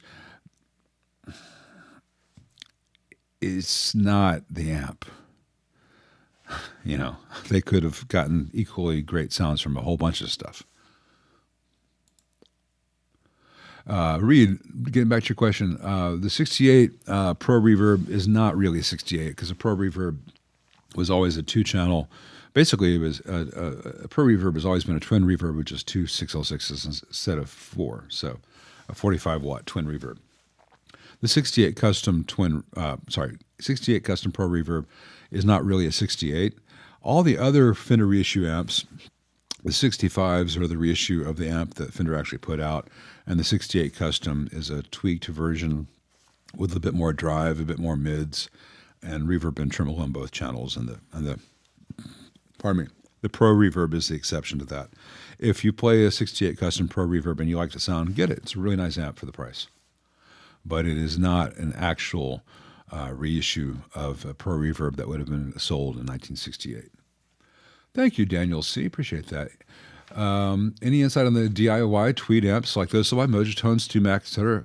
Received my Germino lead 55, so quiet, great plexitone, but what surprised me the most was how fabulous the clean is. Yeah, I tell people that the classic Marshall sound starts with a fantastic clean and then goes from there. And Germino makes some of the best Marshall clones ever. Germino makes a better Marshall than Marshall ever has, really, with some possible exceptions of some perhaps mystical transformers in certain years and some weird crossover transitional amps around 67 through 68. Marin and Greg really know that circuit and have pretty much perfected the classic Plexi era of Marshall. That encompasses a lot of different actual models and very different circuits, but as a vibe, say, before heavy metal Marshalls. As far as the DIY Tweed amps, the Mojitone kit's really good. I think the StuMac kit is the Mojitone kit. I think that they have a partnership there. I'm not really sure. Is it Clark Amps that also makes a good one? Used to be that that you could get a really nice 5E3 Deluxe kit from, can't remember the name. Allen Amps has one, but there used to be one, like a Western sound. I can't remember the name of it. Anyway, Mojitone is a good bet for a 5E3 Deluxe. Fantastic amp if you execute it correctly. But yeah, the Germino stuff is just phenomenal. Classic perspex. Yeah, Ted. Yeah, from your perspective. Hey, Dre. I have not tried the Little Gristle.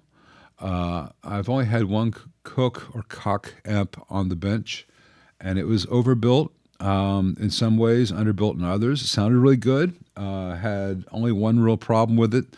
Had a broken reverb pot, but to change out the reverb pot, I had to remove like 8 boards to get to the one board, so it was a bit of a pain in the butt. And the amp seemed really heavy for its size, but it really sounded nice. I have not tried Greg's signature models, but going back to what I said about Dumbles versus the Players, I'm pretty sure that Greg Koch would sound pretty much phenomenal through almost anything. So as long as the Little Gristle is staying out of his way, I bet it'd be fantastic. But I don't have experience with it.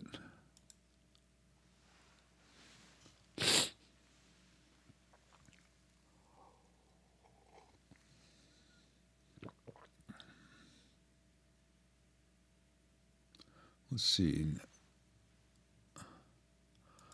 Oh, Elon, I don't think that the impedance mismatch is all that amazing amazing factor. I think maybe it might have been just that you had 3 10-inch speakers in a cab, so each speaker ended up having a larger share of the available internal volume. That could be just as much. People like to talk about this stuff on forums as much as I like to dance about architecture. There is, and I say this, and it's certainly not my own interest because you're all here spending time with me on a Saturday, but we as players do a lot to avoid practicing. We think if we research enough and we learn enough about something, we might find something to buy to make us sound phenomenal. And I find all this stuff interesting, obviously, or I wouldn't do it. But, it's amazing. No one ever made a dime selling metronomes.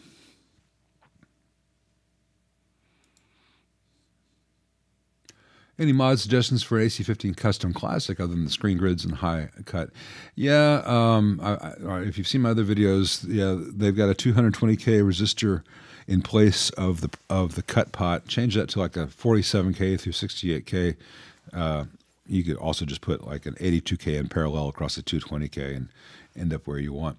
That's to taste, just to tame the nails on the blackboard. You want to bump up the screen grids to 1K, 2 watts. You want to bump up the grid stoppers to 3Ks or 3.3Ks, depending on what you have, and make sure the plate resistors, the plate resistor on the CC15 for the first stage is 220K, and then that's got a plate-driven tone stack with a 100K plate. If you put a 500 picofarad across that 100K plate, it will slightly soften the entire feel of that amp and make it feel a little more like the cathode follower version of the circuit. Those are the things to do to that amp. Don't do too much. You're talking about changing a plate resistor, either changing or paralleling the cut resistor, putting a cap across a plate resistor just to soften the general feel. Then 2 screen grid resistors get bumped up and the 2 grid stoppers get bumped up. I think you can probably just add, I think the 1.5K grid stoppers are actually on the PCB, in which case you just add 2 more in series at pin 2, and then you got your 3K. So it's not a lot of work to do, right? Typically, when one of those comes in, I will also change out the filter caps at the same time, just because once I have the board pulled, why not give it another 20 years? Because those caps are pretty cheap.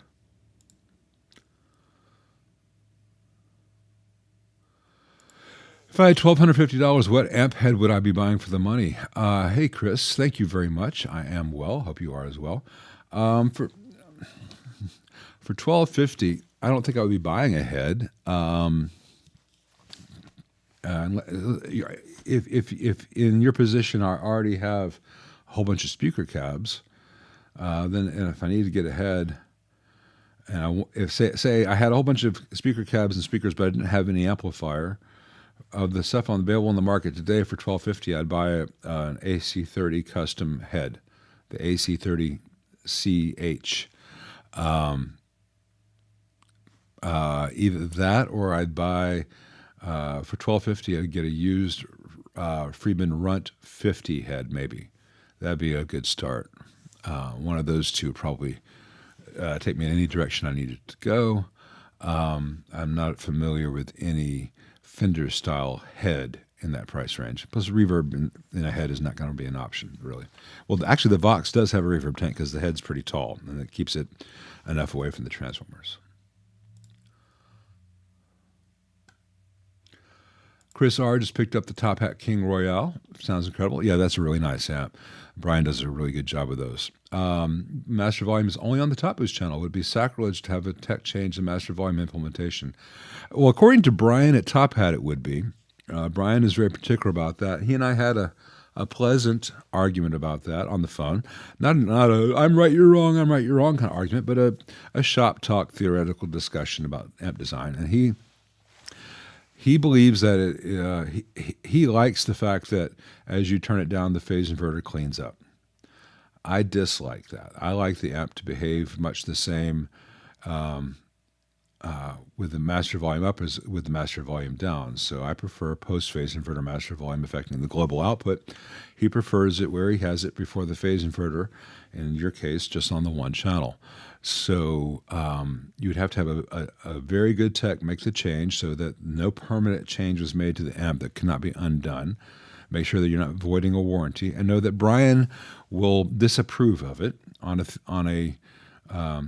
from a perspective of personal preference, and he was the designer of the amp, so I think to a degree that matters. Yes, it is your amplifier, you own it, but it is his name on it and his dream for the world. So maybe contact Brian and see if he has any suggestions, because he's a smart guy, and he might be able to say, well, yeah, in your case, here's what you should do or have done. He's not a stick to his guns, damn the torpedoes kind of guy, but he has his preference, and he made that choice for reasons that matter to him. So I'm trying to respect him and not say that he's wrong. I'm right.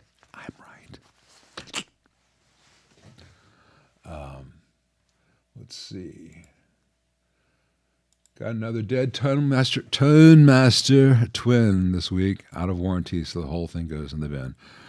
Well, for every comment like that where you actually have one, I get a comment on that damn video I was fool enough to do, saying, "Hey man, I ain't had no. They're not failing out there in the field that I've heard of, and my buddy still likes his, and so I'm an idiot apparently, because I thought this thing doesn't look like it's gonna last, but we'll see."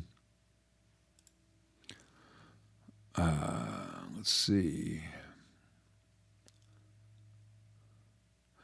Hey, Matt Johnson. Yeah, I'm not saying that 50 watts aren't potentially great, but there is an aspect to a 100-watt circuit that can feel better and bigger and more immediate than a 50-watt. But again, that's, like I said earlier, that's a subjective thing. It's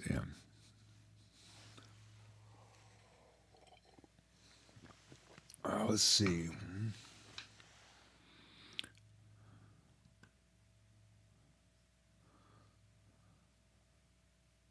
Metal amps video might get some views. Well, the metal amps I've gotten in, Ray S, have typically been 5150s of various versions of PV and Fender, and various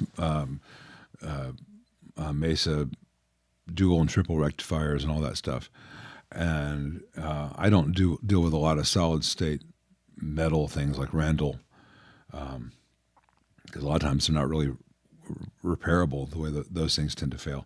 And I don't play metal, obviously. So I don't see a lot of metal amps other than the Mesas and the 5150s, which my video would be pretty short, but avoid these things if you possibly can. And in this case, the modelers sound better. So just instead of buying a noisy 5150 and keep it going, or buying a noisy dual rectifier, just buy a fractal FM9 and get the model of the thing and have the same sound every night without all the microphonic tubes and all the things catching on fire, and without all the hum. It just is like the optimal sound every night. There you go. And because the nature of that sound, no one will ever notice a difference. Whereas you cannot say the same thing about a twin reverb model. A player will notice the difference to that.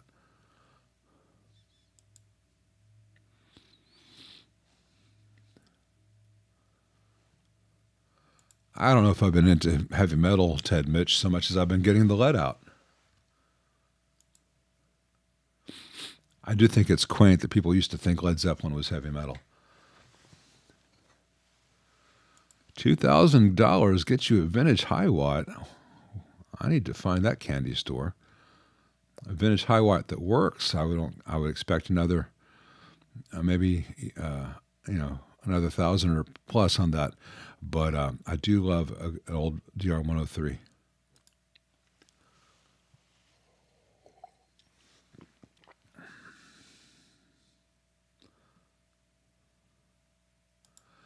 Hey, J or Jal 492. I can't see if that's an I or an L. Sorry, I need new glasses. Are the reference books I'd recommend for budding amp repair techs? Thank you very much for the kind words. We talked about this about every other chat. Brad's even got some videos up on his channel on the subject. I would say start with Merlin Blinco's site, valvewizard.co.uk. and read all the articles he has up and see if all that makes sense to you. And if this is something you want more of, then the Radiotron Designer's Handbook Volume 4 is available in public domain, PDF version on the web. And then a couple other resources. Jack Darr's book, D-A-R-R, Jack Darr, is out there as well. But start with the Merlin stuff and really read his entire downloadable online chapters and see if that makes sense to you. Because there are people for whom the books will be revelatory, and there are people for whom the books and the actual behind-the-scenes math involved is going to be like, oh yeah, you don't need to do this. This is not actually what you thought it was. And if you get to that and you're like, this is fascinating, I want to know more, and I'm going to plot out load lines all night tonight and then until I get really good at it, then you know that you are ready for Jack Darr, and you're ready for the Radiotron book, and you're ready to buy the Blinco book on preamps and the other book on power amp design, and then Brad's got a video up on small signal design for more solid state stuff, and that will be a fascinating world to you. But if you read the Blinco stuff and you're like, this is, this is just a bunch of boring math stuff, I just wanted to know how to make the amp work, you don't need to do this. I mean that nicely. It's not a judgment. That, there are people who are qualified to drive NASCAR, and there are people who can barely make it to the grocery store and back. And they're lovely people. And some of the people who can't drive a car well are probably surgeons, because everyone has different aptitudes.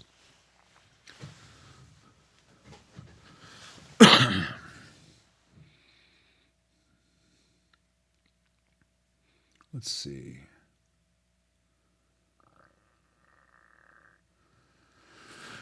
I think chat while I was taking the first intermission. Yeah, so I'm trying to catch back up to where the questions to me start back.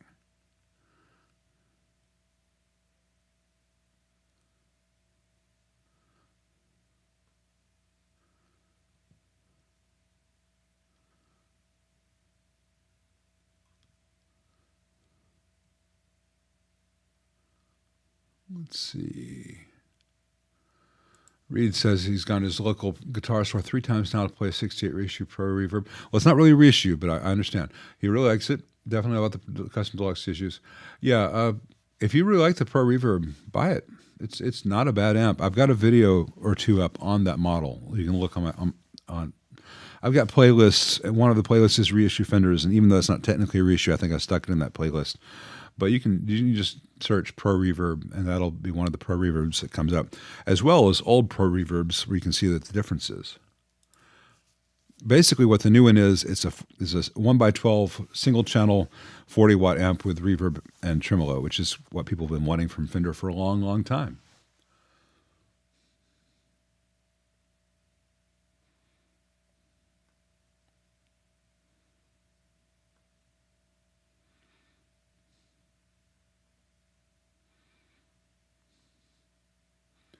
Let's see.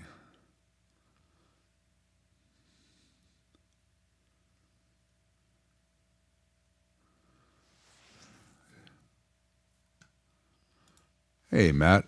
We met at a dive bar, which is funny because neither one of us ever go to bars. She was friends with a girl at the time who was friends with the owner of a dive bar in town. It wasn't a sleazy dive bar, but, musicians kind of hang. And so they were going somewhere else, and they stopped by to say hey to her friend.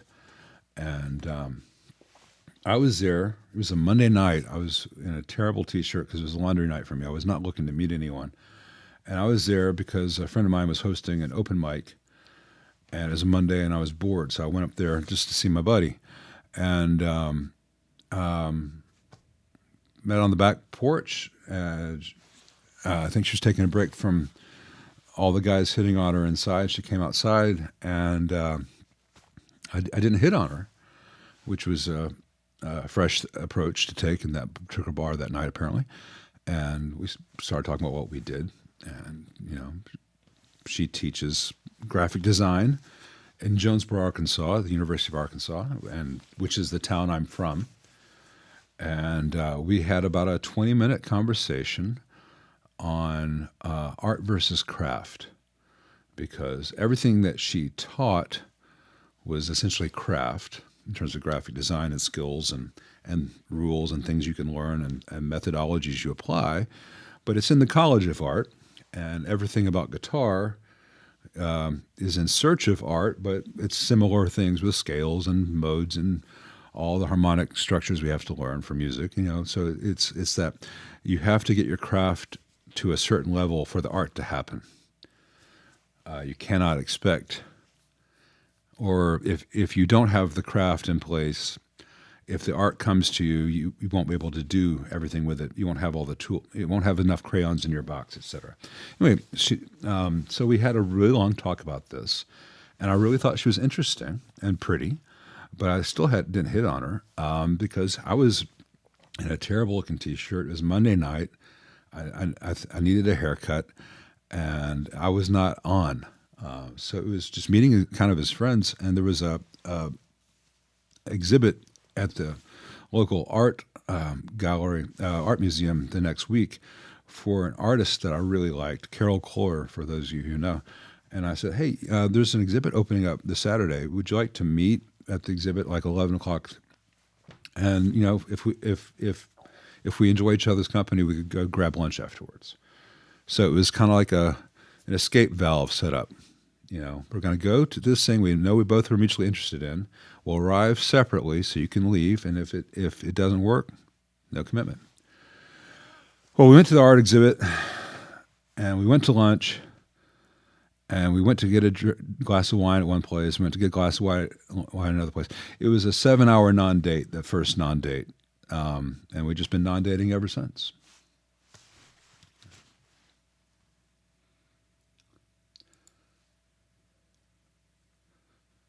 Let's see.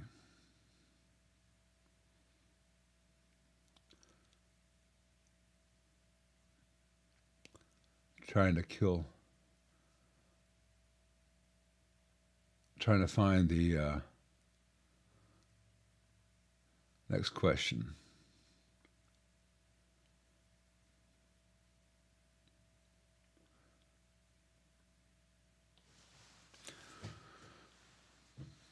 For some reason, it's just swimming in front of my eyes today. I really need new glasses. Even after getting a vintage Vibrolux, I still want an AC-15 with the blue. That's the thing. It's a sickness. And I need Zach's T-shirt.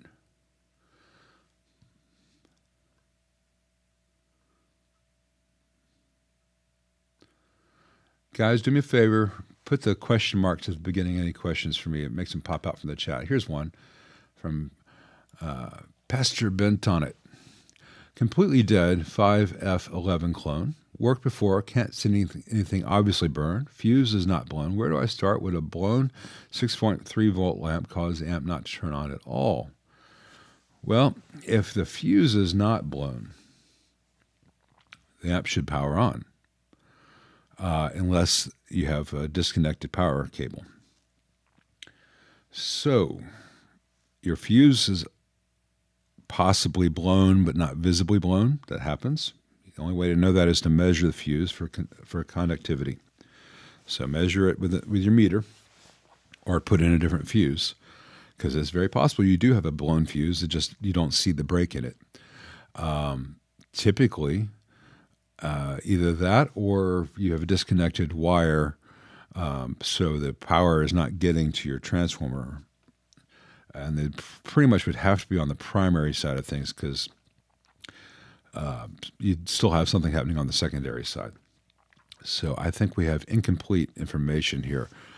But look and see that you use a wood or plastic chopstick and follow each wire from the power cable to where it goes to the fuse and the switch, and from there to the connect to the power transformer. Make sure all those connections are good. And I imagine you probably have a faulty fuse, because if you had a problem with your lamp and the lamp was blown, the worst thing that happened, the lamp somehow magically failed as a short, your fuse would blow. The main fuse will protect your amp from a bad failure in your heater supply, like your 6.3 volt lamp, unless you have like a 20 amp fuse in there. So make sure that you have the correct value fuse. Hey, 2500 BC. Yeah, each one of these is, I don't record them, but they're being streamed live and they're on the YouTube channel. So you can go to my YouTube channel and go to the live tab and see every live stream I've done the past two and a half years. So they're all available after the fact. After the fact. Fact, not fect.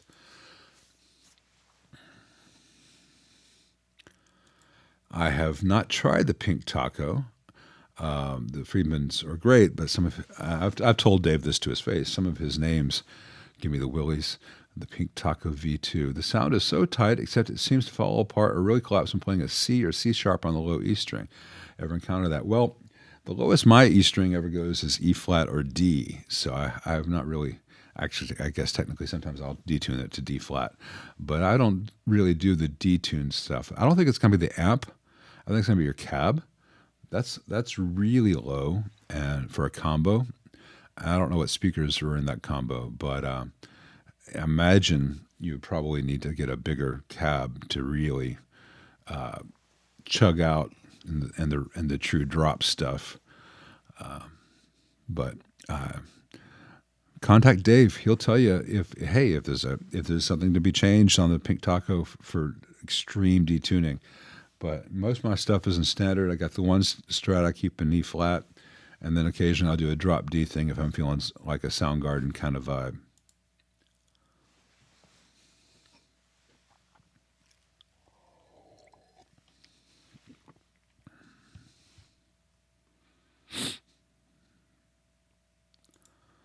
I've never had Groove Tube's amp in, Lou, so I don't know.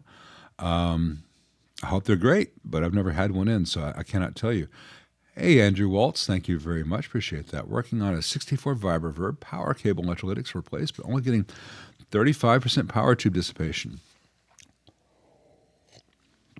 Yeah, that's very common if you need to decrease that resistor off the bias pot to get, because you're just setting up a voltage divider. So you've got 470 ohm. You have a fixed AC coming in. The 470 ohm is the top half of your voltage divider. Even though it's before the diode, it still counts. Then you got the diode, which changes it to DC, and then you've got your pot in series with a resistor to ground. So you've got, here's your the bottom of your voltage divider, here's your top of your voltage divider, 470 ohms, and then 10K plus 27K, so 37K, and then say your bias pot is turned halfway, so 5K, so 5.47K up top, and 32K on the bottom.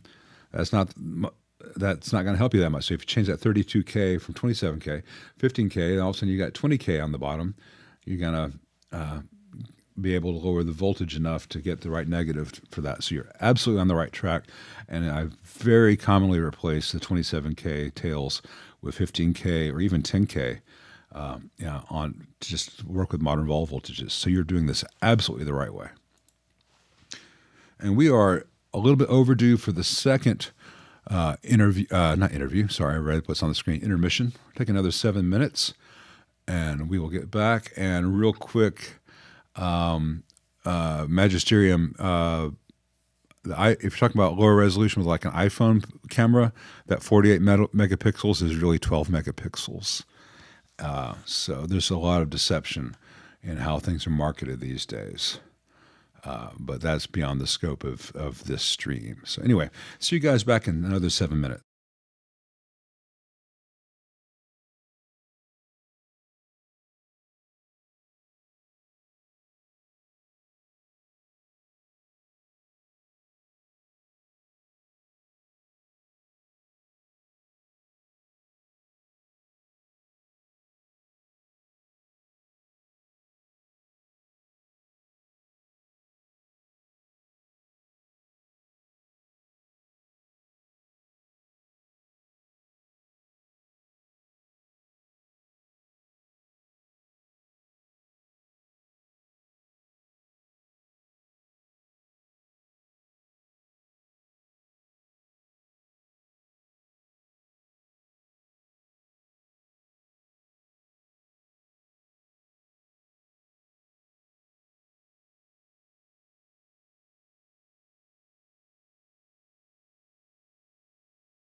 All righty, where were we? Coming down to the next question. Hey, Frank, I was complaining about your ugly face earlier. Go back and watch the beginning of the stream to feel better about that.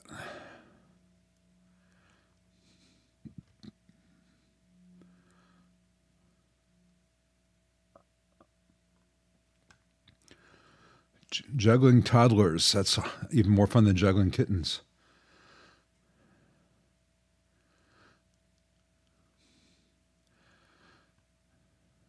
Let's see. Doop-a-doop-a-doo.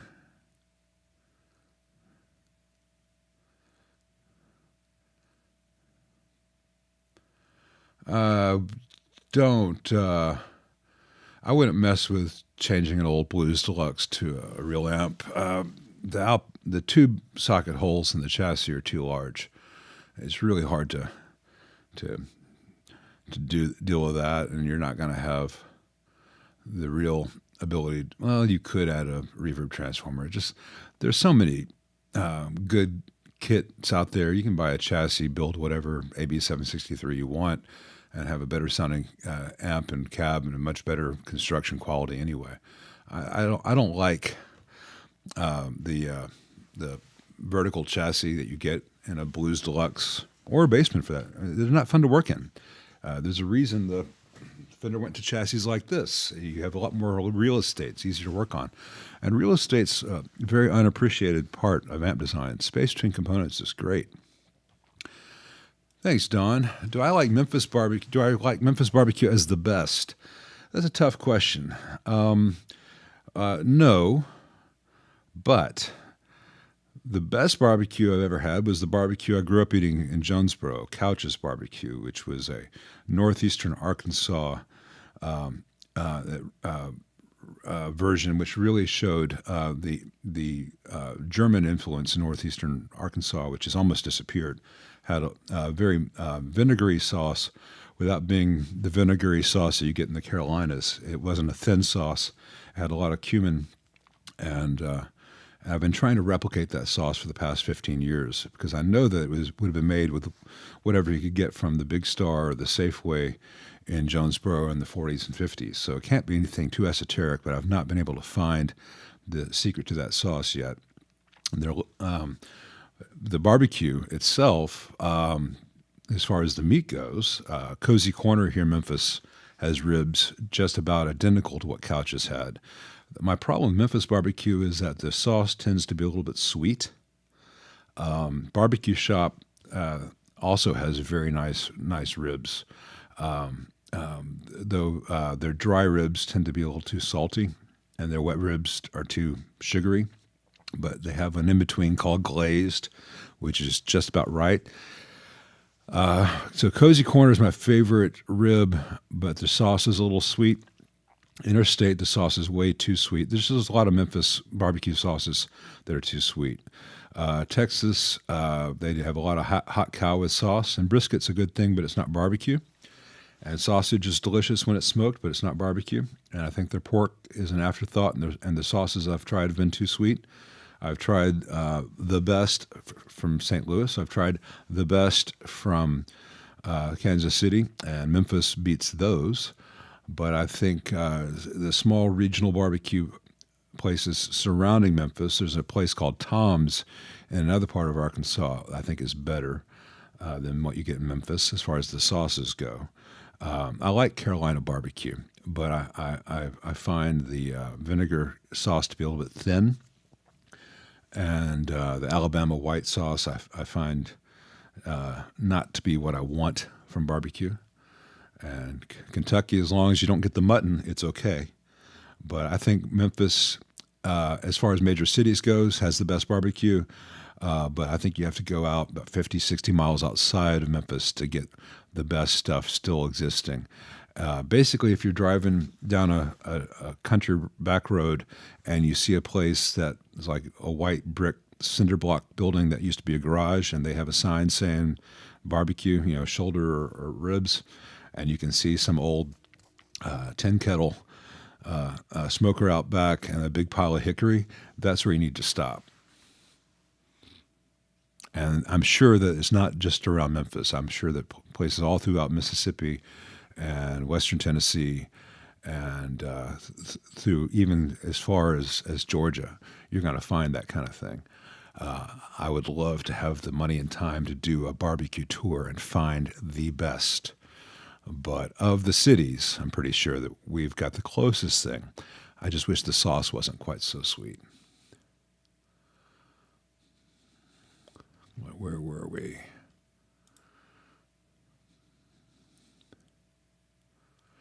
Everyone makes very cheap Class D amps, Ted. That's the whole point of a Class D amp. Hey, trumpet dude, when I first switch on the vibrato on my 74 Vibrolux, it sometimes takes a while to start vibroing. Sounds like you probably either have a weak tube in V5 or you've got a weak cathode bypass cap. The way that works is, or your 2.2 meg resistor coming from your bias supply is bad, because the way that circuit works is it's connected to the bias, which is negative like negative 50 something. A very small amount of current trickling through when it's off, and then when you connect it to ground, it kind of shocks the circuit into working. And so if it's not getting that first initial shock because that bias reference isn't there, you're not going to have as quick activation. It could also be more rarely be a problem with one or more of the caps, the three caps in the LFO part of the circuit. But in general, I'd look at the cathode bypass cap, and I'd look at the 2.2 meg connected to the bias. Thank you, Did Amnesia. Appreciate that. Decent cost-effective speakers that I've come across. Well, I think the warehouse stuff is extraordinarily well-priced. For some purposes, the Weber Signature stuff is really nice. And for some purposes, the MOD stuff is pretty good. If you have a Champ or other amp that takes an 8 or 10-inch speaker, I think there's no reason not to try the Jensen MOD stuff or to try the Weber Signature stuff. But in general, warehouse is pretty inexpensive. In fact, for a long time, I didn't even try a warehouse speaker because the price was so low. I thought that cannot be good. And then I got in a Sir that had some warehouses in it, and it sounded really good. And I found out that those were factory speakers, that Sir was using them. And so if John trusted them enough to issue them as a factory option, I wanted to check them out. So I ordered a couple of different ones, and I'm like, these are really good. And they happen to be inexpensive, which is a wonderful combination of things.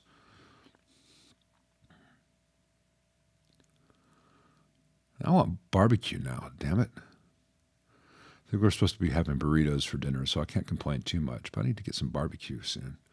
Maybe tomorrow night we'll go get some ribs. I'm going to be spending a lot of tomorrow fighting old rotten wood in the sill plate of that room, so I think I'll probably have earned some ribs by the end of the day. Bottom kitchen, I'm trying to remember which amp. Are we talking about? Are you talking about a 65? You're talking about your 65 Vibrolux bottom kitchen? I don't add an effects loop or to a 65. I wouldn't add a mid spot to a 65. To a reissue, sure. But maybe you're talking about a different amp. All right, people were talking about Dumbles now.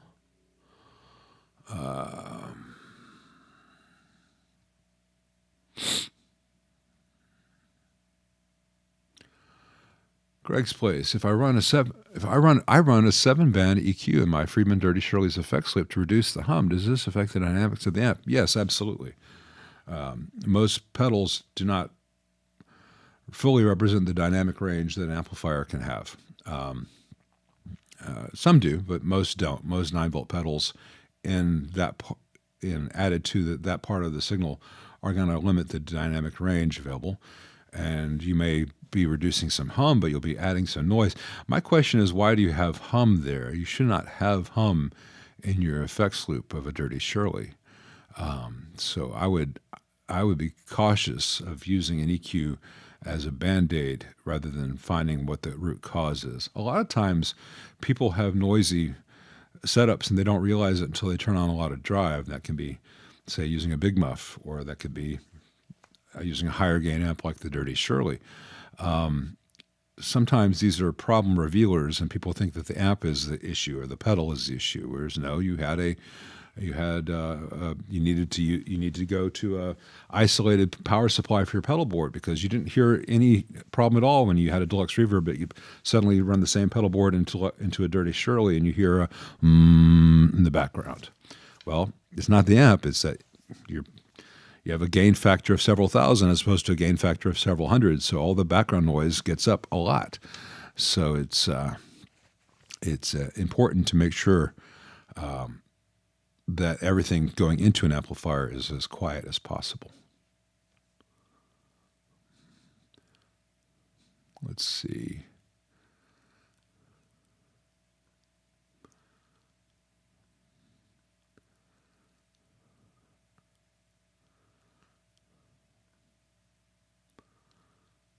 Let's see.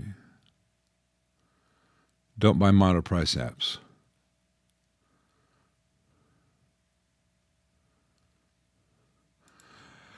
Hey, Andre. He's playing a Super Reverb from 77. Didn't get any playing since 30 years. It sounds amazing besides the tick on the vibrato and the fact the middle pot is not working. Is there any danger? Not danger. I'm glad that the filter caps weren't so dried out that you have a problem. The mids pot is a 10K audio taper pot, very easy to change. In the United States, the CTS is about $5. The Alpha is about $2, so that's not a big deal.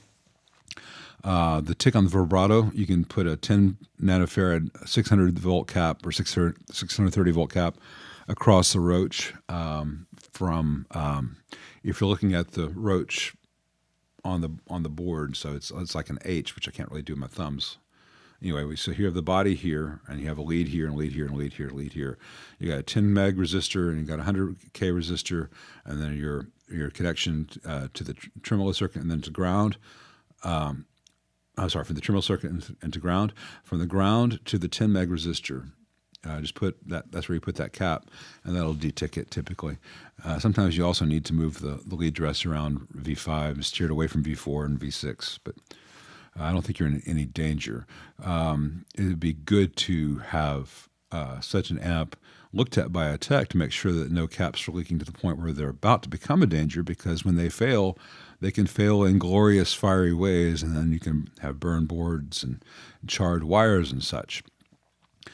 But it's probably not a danger to you. Hey, Reed, appreciate that. Thanks very much. Yeah, if you like the Pro Reverb, it's not a bad amp. It's $1,000, especially with the 10% off. Take a gamble, and probably have a 30-day return period. So don't paint it pink or anything until you're sure you love it. But give it a go. See if it works for you. I still have to adjust it. Today's $1,000 amp is 5 years ago's $500 amp. So if it works for you, it works for you. That's great. Yeah, Germinos are fantastic, and Sergeant Grinch certainly is a mean one. His heart is full of eels.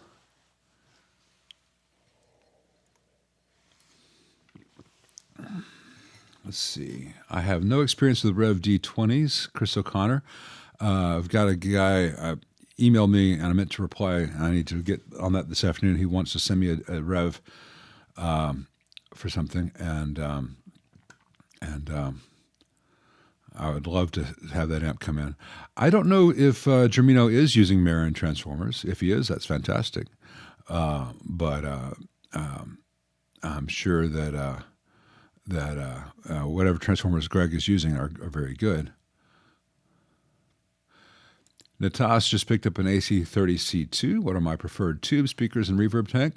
Not a big fan of the greenbacks. Any mechanical things to look out for. Make sure that the input jacks are tight, and they don't have to be ultra mega tight. Just make sure that they're not loose. And I think that's a 10 millimeter, might be an 11 millimeter socket, and you can do it by hand. I'd probably go with JJ's from a good vendor on that. You don't want to use any Russian tube for V2. Other than that, I've had really good with the JJ's. You can use any tube you want, just don't use a Russian tube for V2 because it's got about 200 volts on the cathode of V2. Speakers are a lot of great choices out there. The most expensive, most authentic would be some Celestian Blues, but play it for a while and make sure you really don't like the greenbacks first, because if you just got it, those greenbacks will sound better with 6 weeks of playing on them than they do now. And it gives you time to try it with other things. You can try, hey, this guy's got a cab with vintage 30s. Let me plug it into that. This guy's got see how many speakers you can try. Speakers are very subjective, personal choice things. And so it doesn't matter what I like. I mean, I will always tell you if something fails or it's not reliable or it's poorly built or you won't be able to get a good connection to it. Beyond that, it's the realm of the subjective. The reverb tank, C2, it's got a solid state reverb, so the what works best in an old Fender won't be an option. I would say the MODs are better than the Beltons. Depending on where you live, you might have better luck getting a Ruby or a TAD branded tank than the MOD, which is almost the same thing. But the Belton that it comes with is not a very good tank as far as reliability. And as far as sound goes, if you can find the same specs, the the 8E series that you need, if you can find with a medium decay, that's the way to go.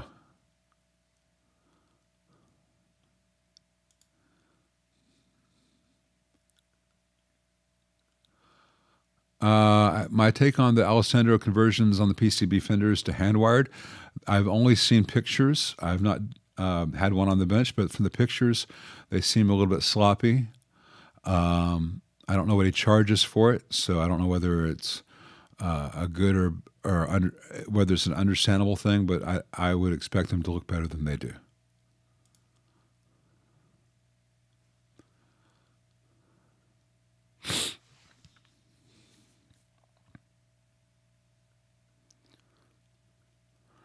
CT Cards is asking I missed the original question from CT Cards.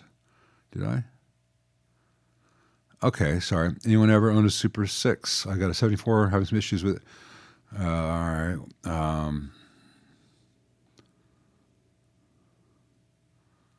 Not seeing.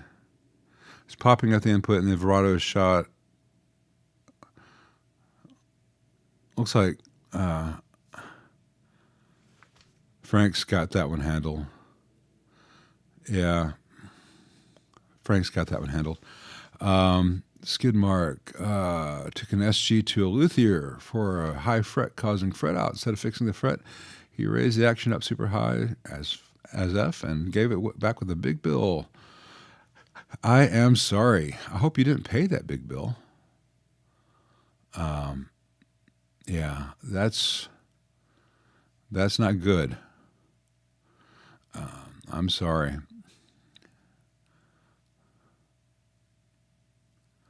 Let's see.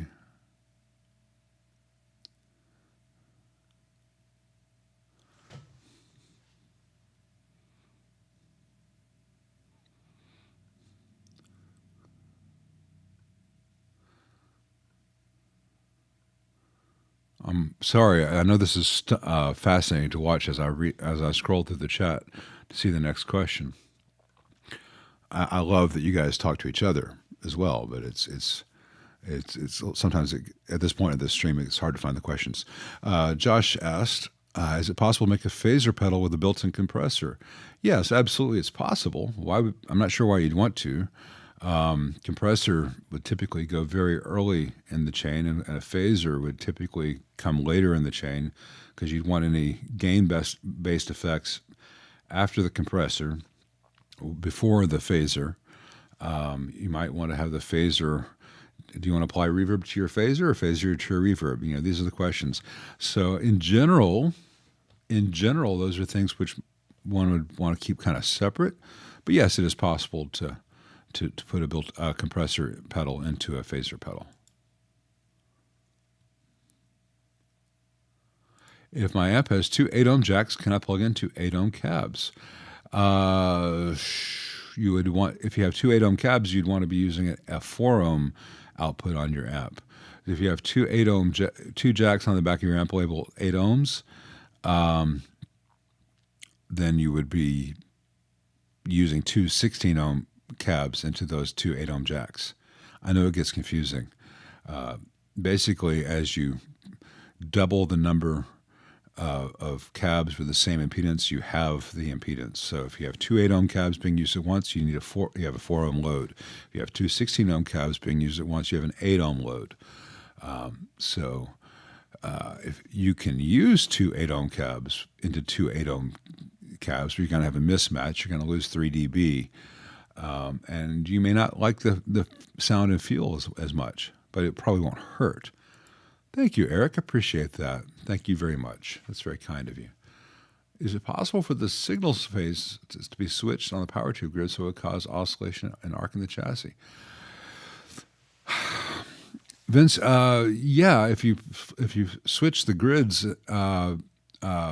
you will certainly have oscillation because your negative feedback will be positive feedback. I'm not sure if it would cause arcing in the chassis. Usually it would sound so horrible and so frightening that you'd want to make that thing stop as soon as possible, and you wouldn't wait to see if it arcs.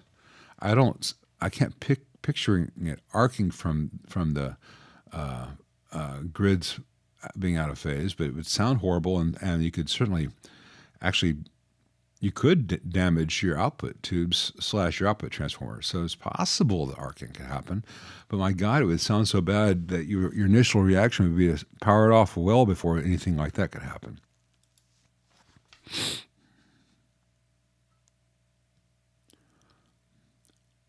Paul Johnson says, kudos to my reconer David Halford. He brought a 1960 Jensen back to life for a Gibbs ensemble combo. You're very welcome. Dave does excellent work, and I'm always glad to point people to people who do good work. And David is just a true speaker guru.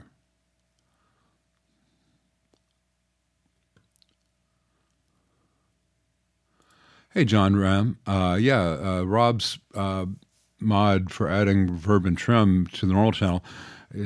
Earlier in the stream, I talked about you want to do an AC mixer, not a DC mixer. I believe Rob is showing the AC mixer where each channel, V1B and V2B, each have individual output coupling caps and individual plate resistors. And then the two 220K resistors that mix the channels are added after those coupling caps. I believe that Rob's doing it the correct way. Oh no, Nikki with a Y like that, CKY. That's a terrible Adam Sandler movie. It's Nikki because she's darling. The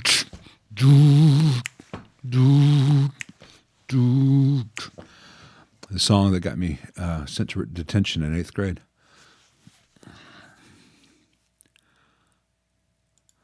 Oh, no. I just said earlier, don't spend extra for the hand-wired Voxes. Just get the AC 15C1 or C1X. I think it's every bit as good an amp, in some ways better, and it certainly costs a lot less. It is heavier. That's the one downside. I don't know why they are using the world's heaviest wood to make those cabs, or MDF or whatever it is, but they're so heavy. I don't tend to notice as much because I'm just used to picking up heavy things all the time. I pick myself up all the time. But I know that some people think a 50-pound, 15-watt amp is overkill.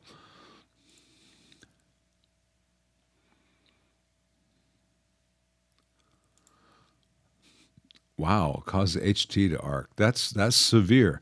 I'm surprised that you let it go long enough for that. Were you Listen, did you have it on a dummy load or instead of a speaker? That would explain it. Because if you had that on a speaker, you would have turned that thing off instantly. Oh my God.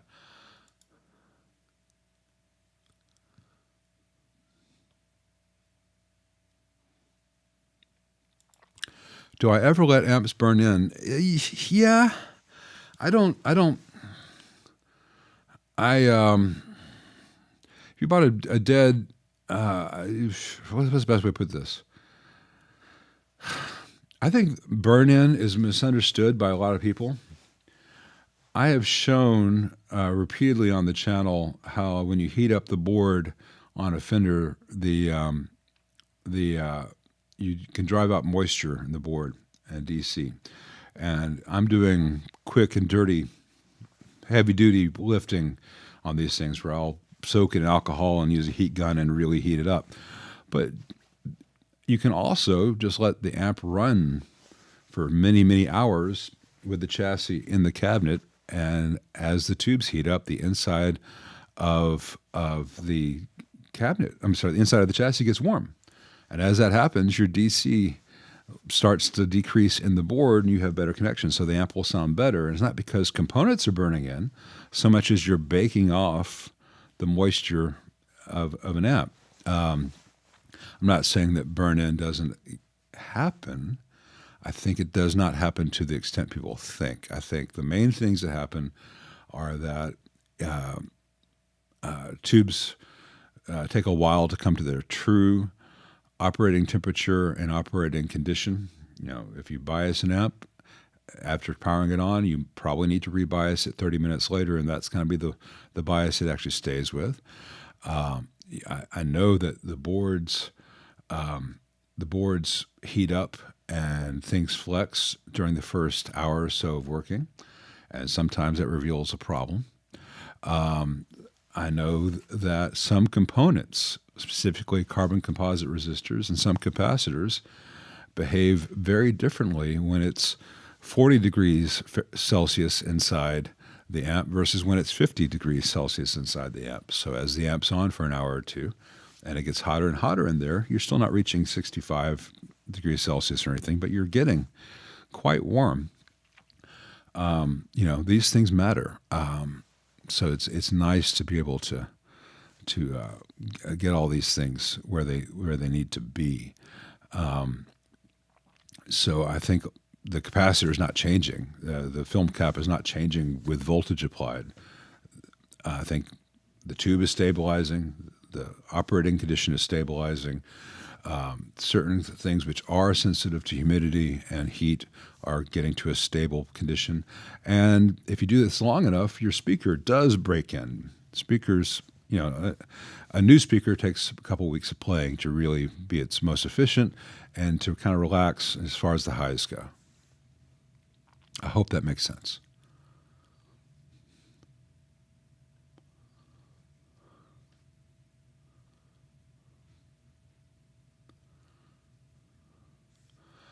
Let's see, Navid Zagiri.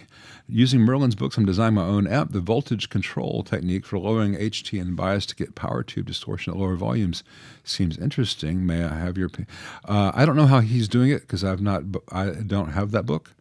I know I recommend his books all the time. I don't have to buy his books to recommend his books because I know how he writes. I've seen enough of his work that he's a good voice.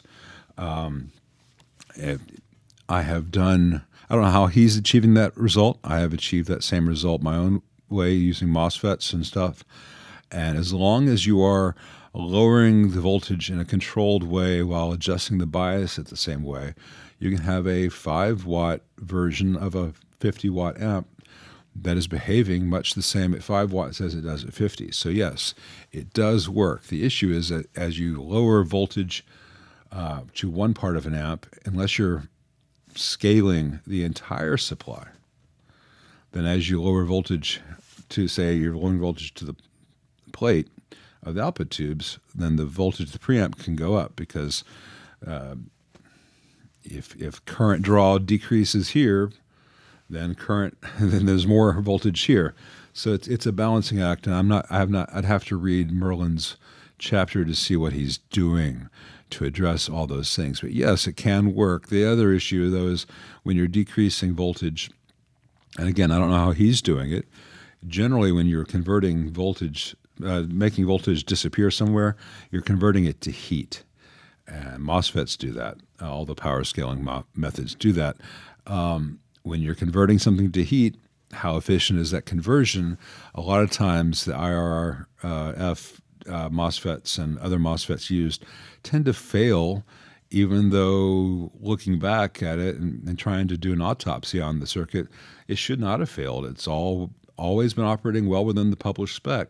And maybe 7 out of 10 MOSFETs would be fine, but 3 out of 10 won't. And it's a problematic place for a tech to end up because you are hoping to get nothing but really good results, and you can't control all the ingredients.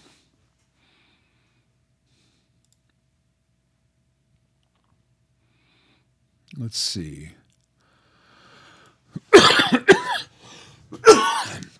Sorry about that. Crystal NES. Thoughts on specific tube brands, preferences. I don't have hard and fast preferences. There's certain things I like current production 6L6s. These Tungsol STRs seem to be the best ones on the market. When it comes to GZ34s, Sovtek and JJ tend to be in a constant struggle as to who makes the best one or the worst one that month. They seem to alternate. As far as 6V6s go, currently I'm having the best luck with electroharmonics. As far as preamp tubes go, currently, because all this could change a month from now, in a non-cathode follower stage, not V2 on a Marshall, not V2 on a Vox, but anywhere in this Fender, these electroharmonics 7025s with a silver print are the best choice I found on the market right now. Not the ones marketed as 12AX7s with the yellow print. Those are almost consistently garbage. I think the good ones get marked as 7025s and the bad ones get sold on as 12AX7s. The JJs, as far as the ECC 83s go, and 81s and 82s go, tend to be really good, but sometimes they will lose vacuum because the day ends in a Y. And I don't know if it was a particular batch or a period and that they fixed it. I don't know. For a long time, they were very reliable, and then had a whole long string where they would just lose vacuum within minutes of installing them into an amp.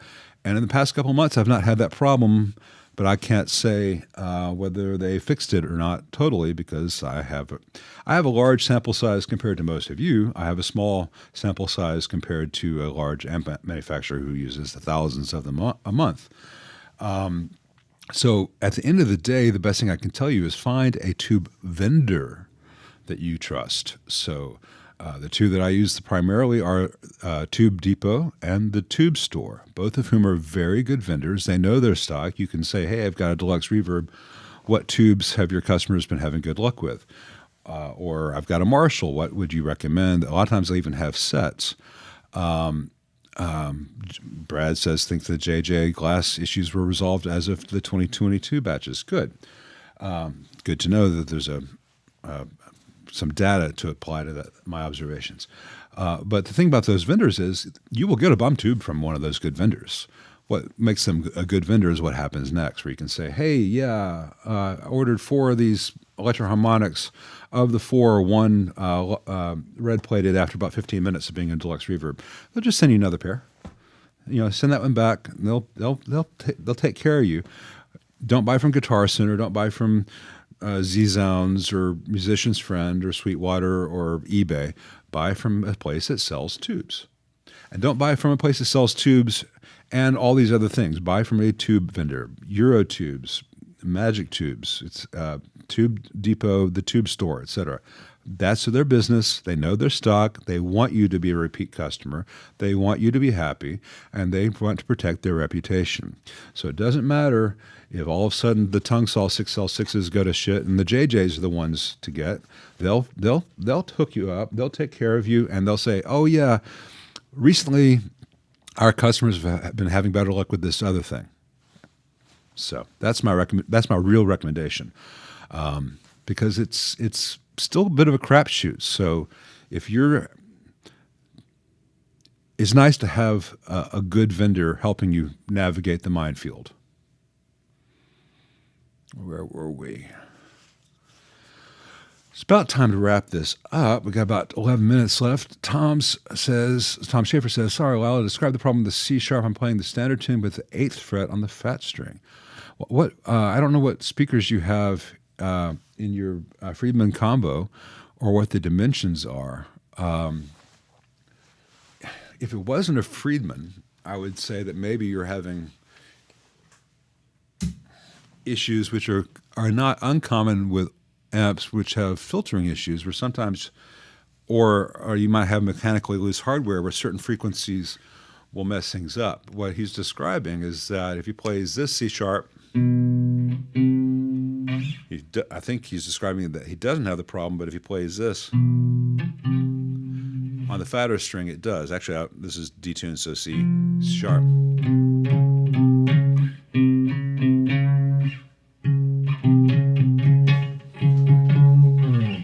So it really depends on the amp that you're using, the condition of the filtering, because that's a good way to reveal bad filtering. All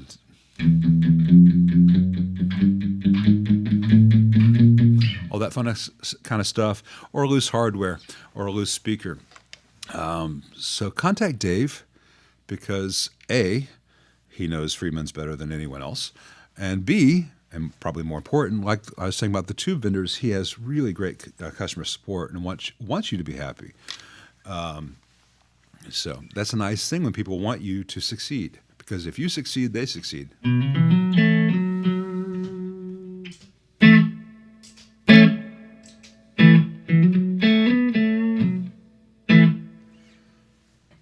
Why is that delay not turning on?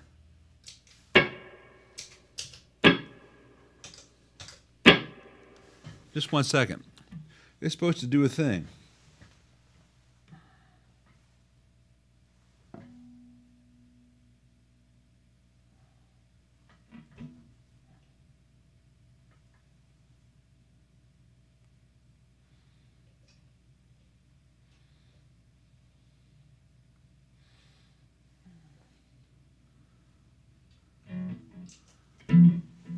There it goes. Sorry.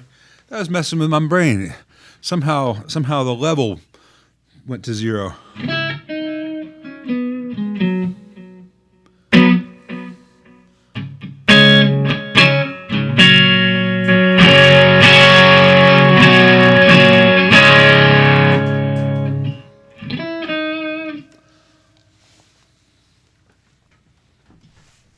I'm beginning to enjoy the HX Stomp for stomping on, not as much for the amp stuff as I'd hoped for.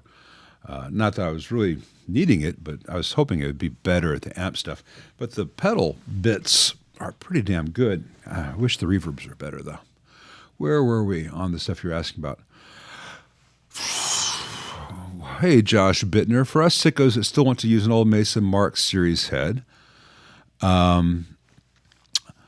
what parts need replacing for it to live another 30 years or so? Well, first of all, with any Mark Series Mesa,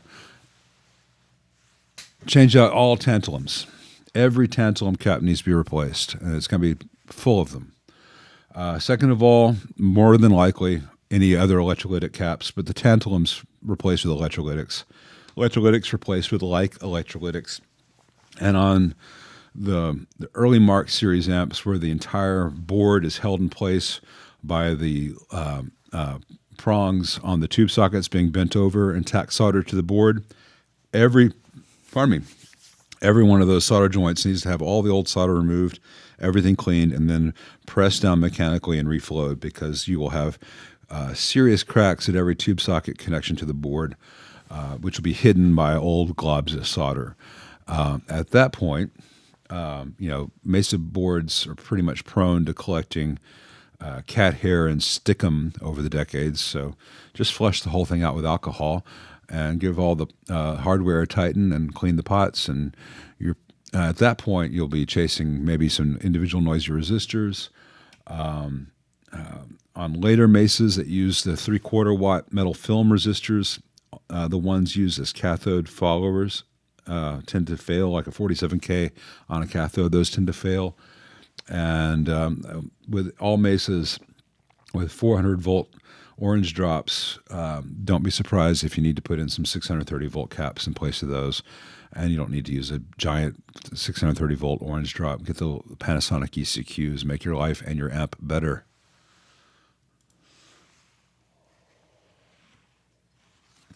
And for very early Mesa Mark series, where they have they're not using they're using a variable resistance, but not a voltage divider for the master volume. Convert the master volume over to the full voltage divider potential of that pot, and you'll have a much better sounding performing amp for about 10 cents worth of work. Let's see.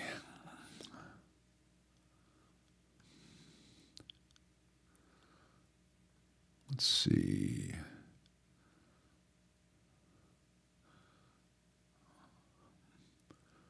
Hello, Thurston Murrow. Let's see.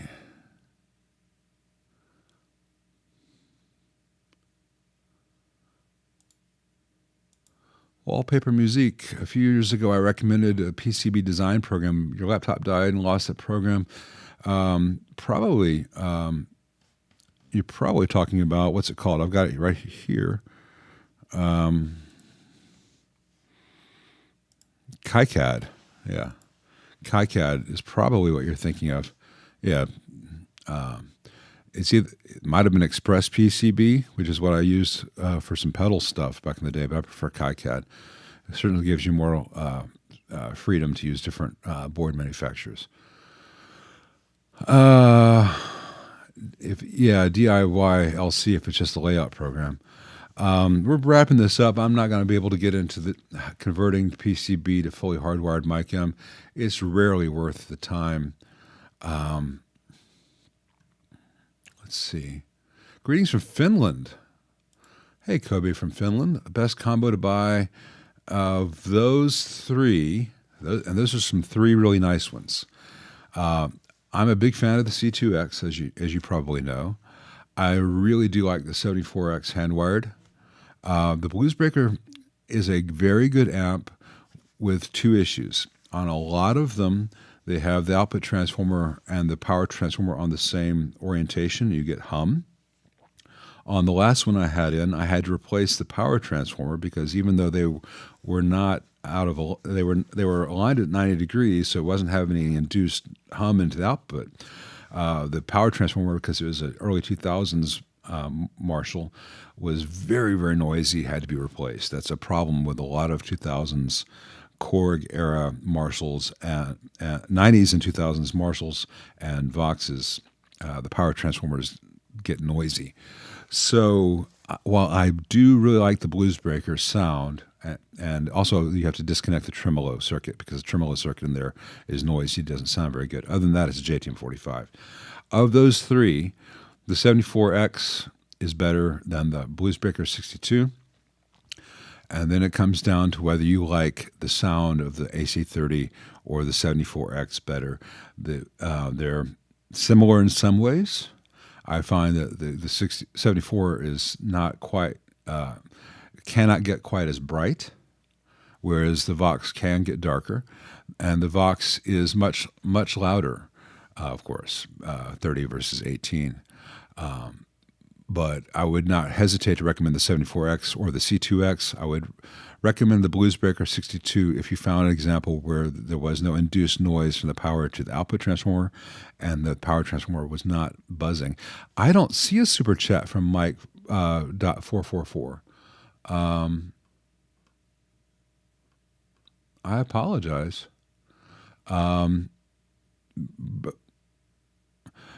But Mike .444, I don't see a question from you. Just ask a question. You don't have to give me a super chat. Just ask a question. I'll try to get to it before the end. If you made a donation and you don't see it up here, take it up with YouTube. I don't have any control over that. I've been very good about catching all the super chats. So, and I see some that I've not gotten to yet. I'm going to scroll down and get to those before we end this, because you don't have to do a super chat to get your question asked. At the end of the thing, if you have done a super chat, I will be sure to answer your question.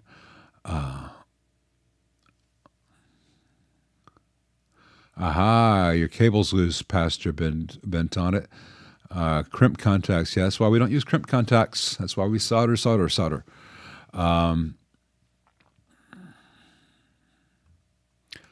Let's see. Ralph Wiggum. Yeah. I don't want to talk about politics in here, but my God, we're in for some shit.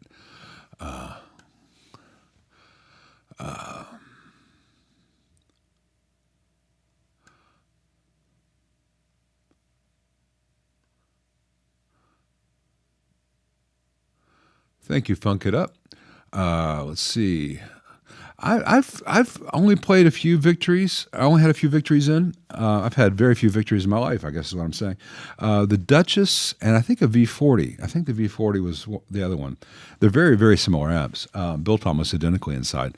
With the caveat that I think that eventually repairs on, like 10, 15 years down the line, a repair on one of those amps will be more expensive than necessary due to the way it's constructed and how this is layered on top of this, and the whole thing has to be taken apart.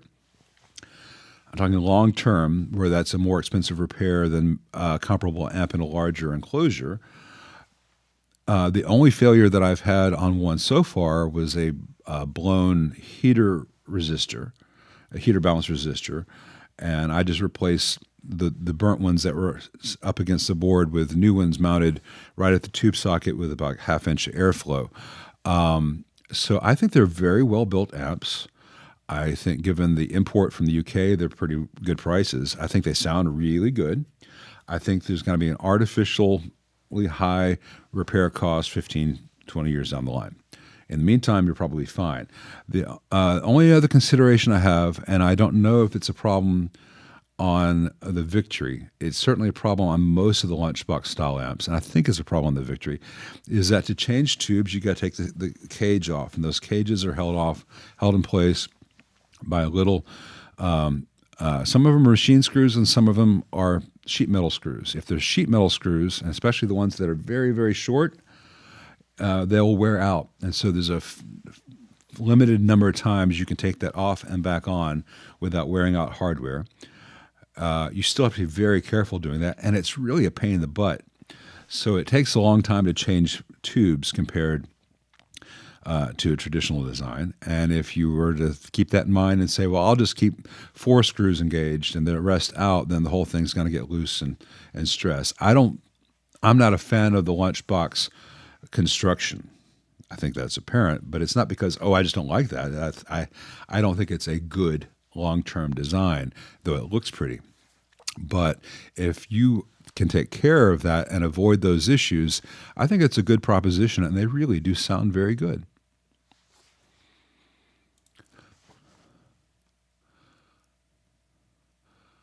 Let's see.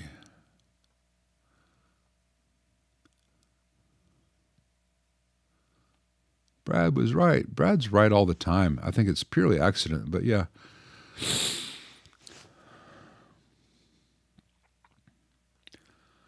All right. I don't see a question from you there, Mike.444. Here we go. Amp recommendations for amps under 2000s. Current production plays mostly clean and medium gain. Well, I'll try to answer this shortly.